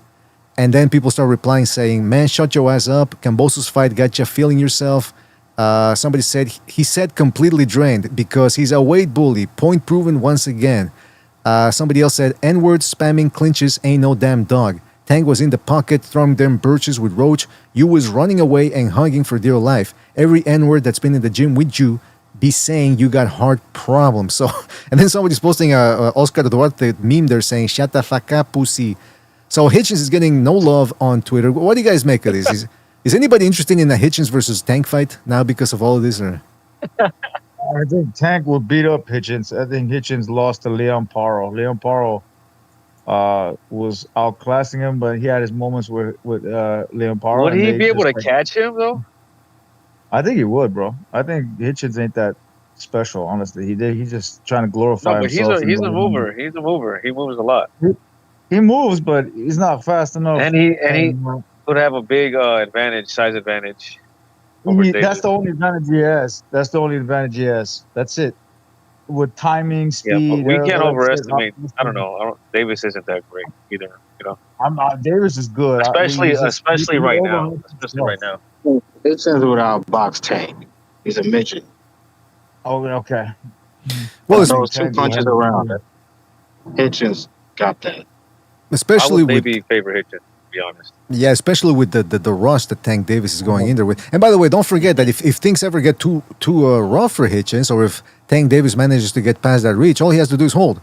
They're gonna they're gonna let him get away with it. So it would be a bad fight. I don't think Tank is gonna fight any of these guys. By the way, that's why we put the moratorium on any Tank discussions. But it's just funny to see that Tank is going after everybody on Twitter. He's going after Hitchens, Haney, Stevenson, old sparring partner. I mean, old amateur foes. It is amazing. He's not fighting anybody. You know how they could lure him into a fight? How? One of these guys have to pretend that they're someone else, put a mask on with a different name and everything, like a newcomer, because he likes to take on like nobodies, right? Like with a an old prospect. record. Yeah, bullshit record, but they're actually Shakur Stevenson or someone else. Like, they have a really good They get in the disguise. ring, And the lights and turn out like yeah, it's Kane. Like Kane comes into the ring. yeah. You just Stevenson walk shows in up and take behind off the him. mask. Oh, Yeah. the lights come on and he's standing right behind him. He's like, oh. But by the way, that wasn't all. Surprise. That wasn't all, because then Hitchens started barking back, and he said he was replying, I think, to Tank Davis. Said, "You ain't got no chin. You've been getting dropped on that soft ass chin since you was a kid. Lamont came up from 130 and had you doing the stanky leg. Had you depressed in that mansion for had you depressed in that mansion for months after that L. You get over it finally." So Hitchens is starting to bite back too, man. I like. You know what it is? You know what it is? You know what it is? BDA. It's the aura is gone. Listen, I like. He looks human like now. this. He doesn't look like a knockout machine no more. That's what it is. I like this for two reasons. I like this for two reasons. Number one, like it puts that human being in its place. Like nobody's scared of you, bro. No, when it comes down to it, really nobody's scared of you like that. Number two, they're fans, right? Their fans are like, oh shit, he's disrespecting my. Yeah, nobody, bro. Fuck you and the guy you root for. Nobody's scared of you. Like they will fight. All these guys will fight Tank. All these guys, all your favorite fighters. Yeah, the aura is for the gone. right money, for the right time, they will fight your boy in a second. They're not afraid of these guys the way you want them to be. They're not afraid. You know, they're afraid of his Gucci purse. That's what they're afraid of. What's inside the Gucci purse that he carries around? Who knows? Right. Maybe. Well, I mean, yeah. I mean, if you're carrying a fucking pistol, bro, and you're not, and the other guy's not, it's a bad situation. Exactly. I think that's what they're afraid of. But they're boxers. At the end of the day, they're boxers, and they, and I listen. I like Tank. I just want him to step up. And when I say I like him, I mean, bro. That fool always wants easy fights. He's gonna be remembered as the easy fighter. Easy goes. Like easy money is, but he took it to a different level of easy money. Like only prospects coming up that nobody knows, that they have O's. I'll just go ahead and fight him. And then it turns out it's a difficult fight. He could right? He wants to guarantee victory. Right. Yeah, that's what he is. Yeah, no, that's what I disagree with you. It is Recognize. crazy. Oh, go ahead, sorry, what? I was gonna say it's crazy too because he's a puncher. You don't usually see guys that can have knockout power be so scary about fighting other guys because they usually have that confidence. Like, yeah, I can take you out. I got dynamite in my glove. He ain't scared, man. He likes the easy life. He likes the easy punches. He says it in interviews. He said he's scared of getting embarrassed in front of everybody. Oh, he literally said that. Oh, then I guess Yeah, that's word another for thing word. that is. Yeah. Yeah, but that's what I was gonna say. I Mm-hmm. disagree with recognize that. Oh, I want to see Tank fight some. I don't care about Tank anymore, man. That's why hence the moratorium. Man. He's not. He's not. I don't think he's gonna fight anybody recently or anytime soon. So I really don't care, man. We got too many. We got too many. Look at the excitement that's going on right now. Was that? You know why he talked about coming back? You know why the only reason why they were talking about bringing him back is because Lomachenko started whispering about coming back. Right. That's it. That's it. Let me fight a 38-year-old And just as Lomachenko. soon as Yeah. that, and just as soon as 38 Loma just Lomachenko stopped still talking beats about him. that, as soon as that stopped being news, so did that fool's comeback. Hey, that's a good point, man. Bro, 38-year-old Lomo still probably beats him. Well, actually, 39. I Maybe. think. That doesn't I make think he's 39. 39. All right, let's make it 40. How about that? Add another Going one. to Usyk? Hey, by the way, when I was talking about like the subject of the show was about the rising action stars, how maybe they're healing boxing now because we got guys under 30 who actually come in not just to win, but to win in emphatic fashion. I forgot to mention Moses Aitama. That's another guy that over there in the UK, they already anointed this guy as the next best thing. Like he beats everybody. He beats the only guy he might not have been beaten was Usyk, but then Usyk struggled against Verhoeven. So now it's Aitama beats everybody. However, Rico Verhoeven, the aforementioned one, does not believe that Aitama is right there right now. He says, I haven't seen him at the highest level. I've seen him on a decent level, fighting decent opponents, but haven't seen him at the highest level. He sounded like Donald Trump, by the way. He's trying to get a fight. He's trying to get a fight. Bro, Yeah, maybe. That's what he's Bro, trying to do. he's gonna get knocked out. Time to find out. Was it? Moses, If he can do Moses, that, Hold on. then I'll see. One at a time because I he's gonna can't. catch him with a. I'm saying Moses I'm gonna just saying, KO I'm that. kind of dude happy in 2 Boots rounds. won the way he did. Kind of happy that Boots won the way he did because it set the bar, right? Right. Like the bar is now like you got to fight like that. You know, that's what people want to see at the end. They don't want to see these boring ass decisions, right? Mhm. Bro, who cares about those? If you're just fighting to protect your own, why should the fans That's right. care? Boots is in the perfect position to be the face of boxing because he has a fan friendly style. Hold on, let me finish. He's got a fan friendly style. That's where you go too far. You know, let's not get ahead of Well, ourselves. let me finish and then you can rebuttal. He has a fan friendly style and he has guys in his division who are also fan friendly and are big names like Fundora and Virgil Ortiz. You can make pay-per-view fights with those guys. Agree. Look, man, the first time I saw Boots fight was Sergey Lipinets, and I used to like Sergey Lipinets. I used to seen that guy in person as well. And he that was a good fight, and he ended up catching some shots, and he battered the shit out of Sergey. It's not his style to be a boring ass fighter. Boots is not a boring fighter. Boots has always been an entertaining fighter. But the problem with most people have with him is that, you know, what are the challenges? What are the guys that you should be fighting instead of fighting, you know, like the second Xander was tier? a good start. Well, Xander was a good start. honestly, Boots, I think honestly, Boots is gonna be like a Manny Pacquiao, bro. I don't see like he's going too crazy. You hear this guy? He goes way too far. Well, hold on. He's not, you know what? I'm actually happy to hear Rare Breed say that it's a good start because that's what I said too on Friday. I said, look, whoever wins on Saturday, it's a good start. Let's not get our head of ourselves and start saying, oh, you know, top three. Yeah. Right. So yeah, I agree with. I agree with that. If he fights Pandora right now, guys. I'm saying if he fights Pandora next, that'd be a really good fight. Absolutely. He is fighting him, bro. He's definitely fighting him. I'm telling you right now, he's gonna fight him. The fucking contract is going that way. I'm hearing shit that they're gonna make. I don't think Boots is another Tank Davis. If that's what people are thinking, he's not Tank. I think he wants to fight people. He's not like that. Yeah, I think Boots will fight anybody, as you know, with the right money and everything on the line, the right position. He'll take anybody. I don't think he's ducking anybody seriously, but I think Virgil's the guy to beat him, and I'll keep saying it until the fight takes place. Virgil's the dude. It depends. If he fights Virgil the way he did Xander, he might lose that fight. But I've seen Boots box before. Hold on, one at a time, please. One at a time. He can outbox him. If he engages in 50-50 exchanges, if he engages in 50-50 exchanges with Virgil, he can get knocked out for sure. Right now, I'm favoring Boots against anybody at 154. Right now, in my opinion, favorite. He's the favorite. But I think Zayas is better than Fondora, and I think Fondora is gonna get knocked out by Boots, but it'll be entertaining to watch. That's my opinion. I think Fondora gets beat up. I mean, someone's got to go to the restroom, bro. If the speed is there, yeah, because the speed Now, was very apparent against Zayas. We'll see. I mean, it's still entertaining. I want to see it, man. I want to see him in there with Fondora. What was it, the Aztec? What do you call him? What? The Aztec Nephilim.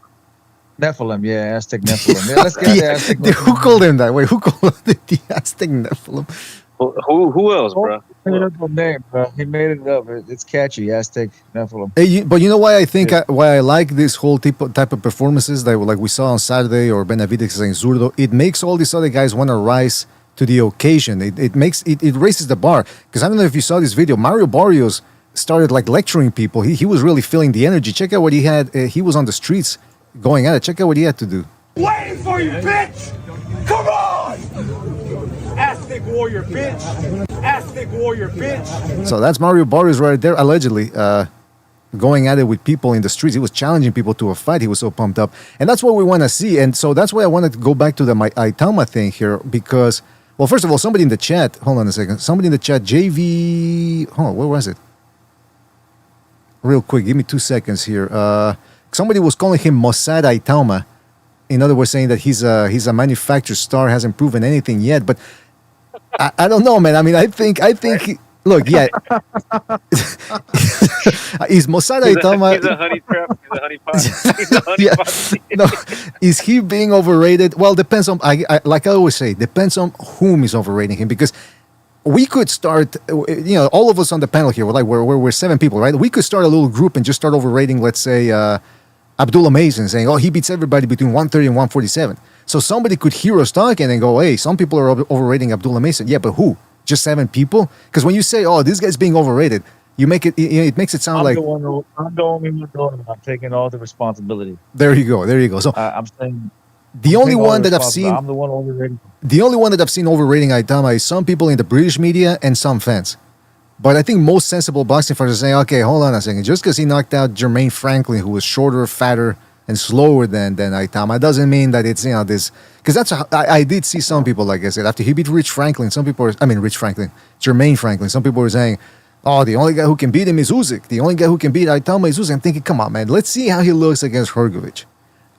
So in other words, I like what Philip said. I don't think what did he say? He said Moses never saw the promised land. That's what he told him. That shit was fucking hilarious. It was on point though. But he will see the promised land. He's the one. He's the Moses 2.0. He finds them. He finds Israel. Whatever. Well, by the way, whoever called it is true that they were saying that Verhoeven wants an Aitama fight. He's saying, I'm really curious to see what he does. If he's going to fight me or fight another guy. Let's see how he performs when he fights a serious opponent. So you see there in the beginning, he said, I'm really curious to see what he does if he's going to fight me. So he wants an Aitama fight. Is that a cherry pick for a guy like Verhoeven who just gave Usyk, the legitimate champion, a run for his money? Or is it still a 50-50 fight against Aitama, considering that Verhoeven is still only a guy with two or three professional boxing bouts? I mean, he probably knocked out Rico. Yeah, because when I knock out Rico, Aitama would knock Rico out. And it'll be the same uppercut that he landed on Franklin. Is right there. He will knock him out, man. You will. No, Rico gave Usyk a good fight, but everybody got to understand that situations play a key factor. What do you mean by that? Usyk is small. Yeah, Usyk is smaller. There's not much tape in a full boxing match with Rico. Now there's more tape of him. They'll take him serious. A guy like Tama, he could hit hard. You can say what you want about him, but he throws vicious uppercuts, bro, and it's fast too. Use Francis Ngannou as an example, right? He gave Tyson Fury a really hard fight because he was like, no one to expect from him. But then what Anthony Joshua doing him 2 rounds. Yeah, that's the one thing that, look, I do think, because now there's been this revisionist history of people saying, some people saying, whoa, Usyk was actually winning the fight. I was like, I didn't see that. I didn't see Usyk winning the fight. However, there is something to be said about the context of that fight, that Verhoeven was a giant compared to Usyk, and he fought a very smart fight. Some people are trying to make it out to be like, oh, an MMA fighter. First of all, Verhoeven is not an MMA fighter. He's a kickboxer. Kickboxing is not MMA. It's a one discipline. It just so it happens that it involves kicking and boxing. But yeah, Usyk is not a big guy. He's relatively old, and he doesn't really punch that hard either. Contrary to what he showed against Dubois in those two fights. Now again, I'm not trying to take away credit from Verhoeven, because what he did was an accomplishment in and of itself. I mean, 2 professional fights. Why? How many? 1 professional fight, and he gave Usyk all he could handle. He had one. Yeah, so I mean, he deserves credit, but I mean, what happens? Like what you guys were saying, well, that's what same thing we heard after Ngannou fought Fury. Oh, he beats this guy, he beat that guy, and then what happens? Joshua ices him in 2 rounds, less than 2 rounds. So let's see what happens. I think it's both. I'll keep saying that those 2 fights are fake. They're fixed to make it look to glorify the other sport, and not just that wasn't just the gambling aspect of it. It's the whole the entertainment. It's like an exhibition match, both of them. Francis Fury and Rico and Usyk. Francis, they're not real.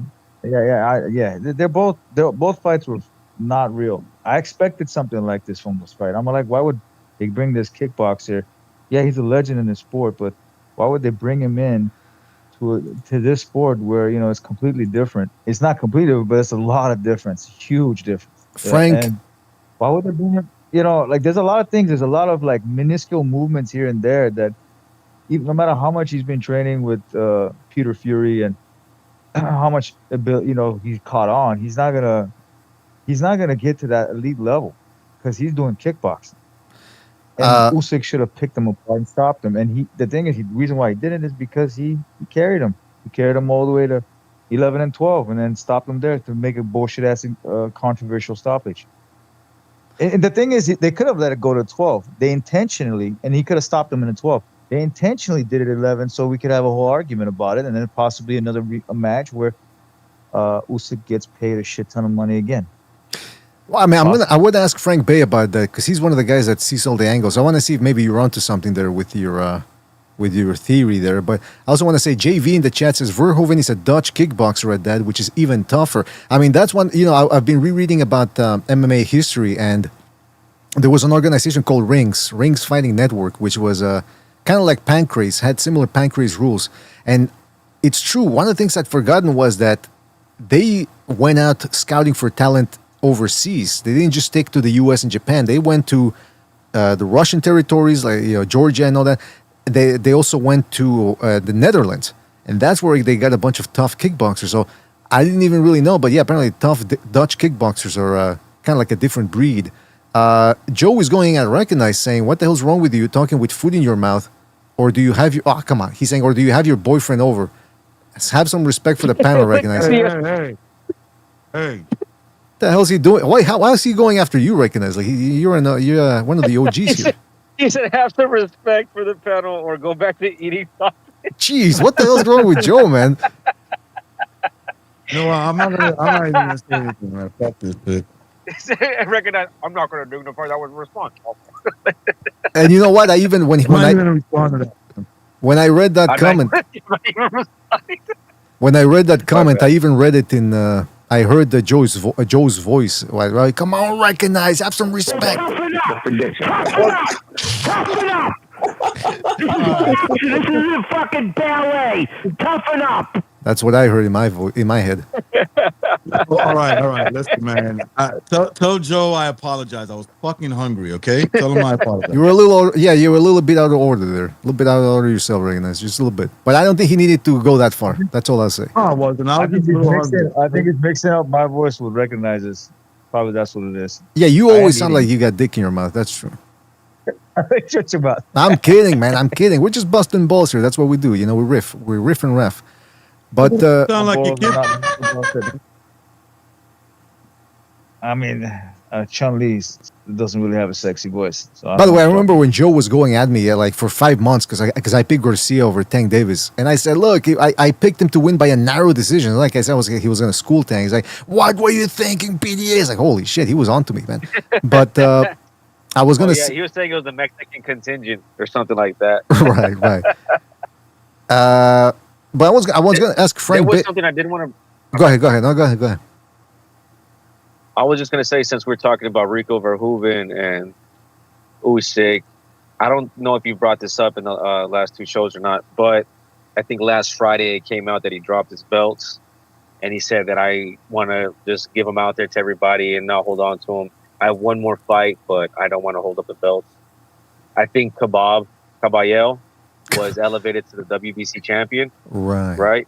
And now Usyk's talking about either fighting John Jones or Deontay Wilder. What the? And I made a video about this, asking everybody, you guys think this is a duck from Usyk? Because this is the guy that people have been wanting him to fight, right? Caballero. And now he's just giving him the belt, right? And me personally, I didn't really mind the Rico Verhoeven fight. I like Verhoeven. I think it's cool because that he got that payday through Turkey, because that's he's like a legend in his sport, and these guys don't get paid as much as boxers. So I think that was cool for him in that sense. So I didn't hate the fight, and he showed up and he fought his ass off. It was a good fight. So I wasn't as mad about it as other people. And honestly, if Usyk fights Deontay Wilder or he fights John Jones, I would love to see either of those fights.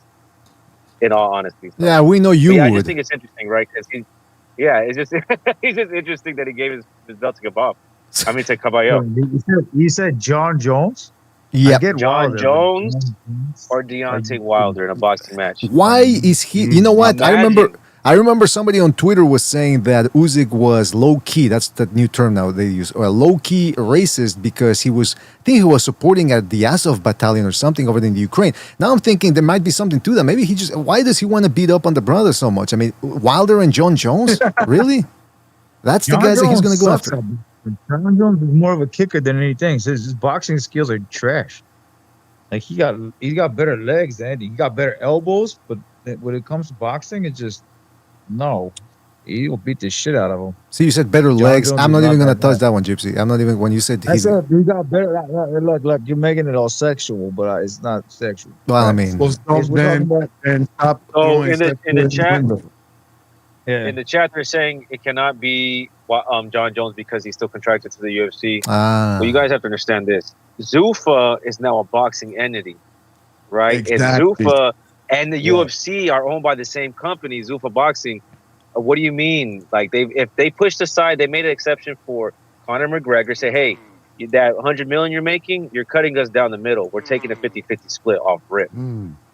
Why wouldn't they do that with John Jones in a fight with Usyk? What do you mean? The best heavyweight of all time versus the best MMA heavyweight of all time. That's how they're going to sell it. That's how we build guys. Right. Yeah. Oh my God. And it'll be all be in house. It'll all be in house.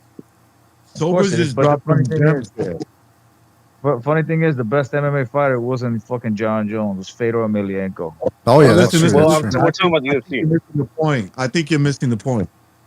He is perceived as the best UFC heavyweight of all time. So that's what Sobers is saying.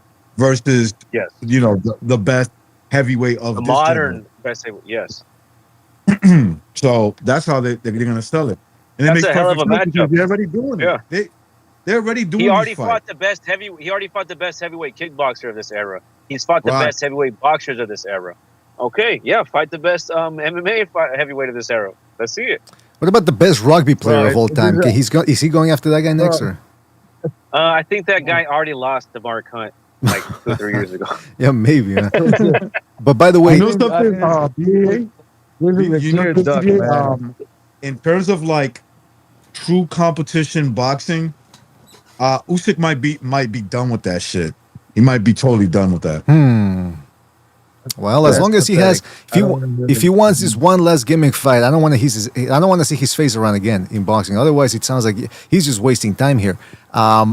With that being said, according he technically did. I mean, all this time waiting, what then? You just fucking gonna relinquish your belts? I guess the Rico Verhoeven fight was a real deal. So That's he did why. batter Yeah, you, that's and why you're I was always scared. against that fight. Yeah, that's why I was always against that fight. You know Because why? why I'm gonna give Usyk a little bit of a break, BDA, is that right? because he made history. He like he wasn't only a road warrior, he was a heartbreaker. Gypsy hasn't gotten over what he did to Tyson Fury. Oh, Like that's I'm the way kind of over. effect he has yo. in boxing. I'm way over it, bro. I'm not even caring about that kind of shit. What I'm trying to say is, I'd rather have him beat up and knock out Caballero, which I believe he could have done, Mm-hmm. and then fight the winner of AJ and Fury that's coming up in November. If all the fights on August and whatever they come through finish, and that would have been a much better ending than, you know Hey, what? Sobers, I'm gonna go who fight had the John Jones. Sobers, I'm who gonna had go the fight. worst scratch out after Usyk beat Fury in your opinion? I don't know. Gypsy was like might have been like the only real Tyson Fury fan around. All the other ones kind of just disappeared. Like halfway through the 6th round, they just kind of disappeared one by one without a word. That's what I see. They weren't around to answer any questions. I'm a real fan. I don't fucking just lay So out I think after. Gypsy might have been the only one around afterwards. Gypsy, What's the yeah. other fools? What's the other? You talking about Olaf? Well, he barely. Yeah. He disappeared without a word, bro. And he left for Olaf like 6 sounds like months, a and loaf of bread, he bro. came That's back what it completely sounds cooked. He came back completely cooked. He's like, "Oh, I love Anthony Joshua." Nah, he never said that. He never I said. love Shakur Stevenson is pound for pound #1. Yeah, dude. He's He never. completely That's cooked. fake news. That's fake news. Yeah, he did. Olaf sounds like a loaf of bread. When I hear his name, Olaf, I think of a loaf of bread. Oh, there you go. He's just He's a snowman. I mean, He's a snowman from fucking Frozen. oh yeah, that's right. Yeah. Yeah. The thing of, it doesn't matter what happened with Fury and Usyk. I would have preferred the Usyk had done that. But if you're gonna fight Wilder, okay, go ahead, fight Wilder. Gypsy, you sound like you would be good with that. Happy with everyone. Gypsy sounds like he would be good with anagrams. The fact that he's taking certain words and look, like that sounds like this word. That we're gonna have to do the BDA anagram championship. See who comes out on top. But I want to say, speaking of coming out on top and striking and all that, we've got World Cup coming up, so I do have to go. We've been on for 2 hours. So shout out to all of you for joining us. I'm talking about Recognize, Never Sobers, Lange the Shoe. He didn't have much. Are you there, man? By the way, I see he's on mute. I don't know if you wanted to say something. That's one of the silent monks. Oh, the silent monks. By the way, I just read an article. They said that if you have silent but deadly type of flatulence, go get yourself. There's something going on in your stomach. You're not digesting food properly. Too much protein, not enough fiber. So go get yourself some fiber. Wait, have you heard of a silent but deadly ninja, BDA? No. What is it? Well, no. No, you never heard themselves describe themselves that way? As silent but deadly, No. or silent and deadly? No. Oh yeah, I've heard it. Sounds my like life. my fart. My fart sounds like this. What does that mean? Silent and deadly? What? That's yeah, the gas comes out, There's bro. some little ninja in the boxing on a boxing channel saying he was silent and deadly. Oh, okay. Well, I don't know what that means, man. But I miss. You tell me after. Yeah, I mean, I think he was calling himself a fart. You know. Oh yeah. Oh shit. Silent but deadly. You know. Yeah, right. Okay. I don't know who that was. You're gonna have to tell me off the air, man, because we gotta go here. But shout out to Frank Bay too. I think that's Sergeant here. Yeah, shout out to Sergeant who jumped on. And we have another person who jumped in but didn't get a chance to speak here. X-Lies Bypass. For the next time, guys, you can jump in whenever you want during the show. Don't be afraid to. You gotta grab it. You gotta grab your opportunity. Like Donald Trump said, grab him by the. Hold on, where's my censor button? Grab him by the. See, that's what you gotta do.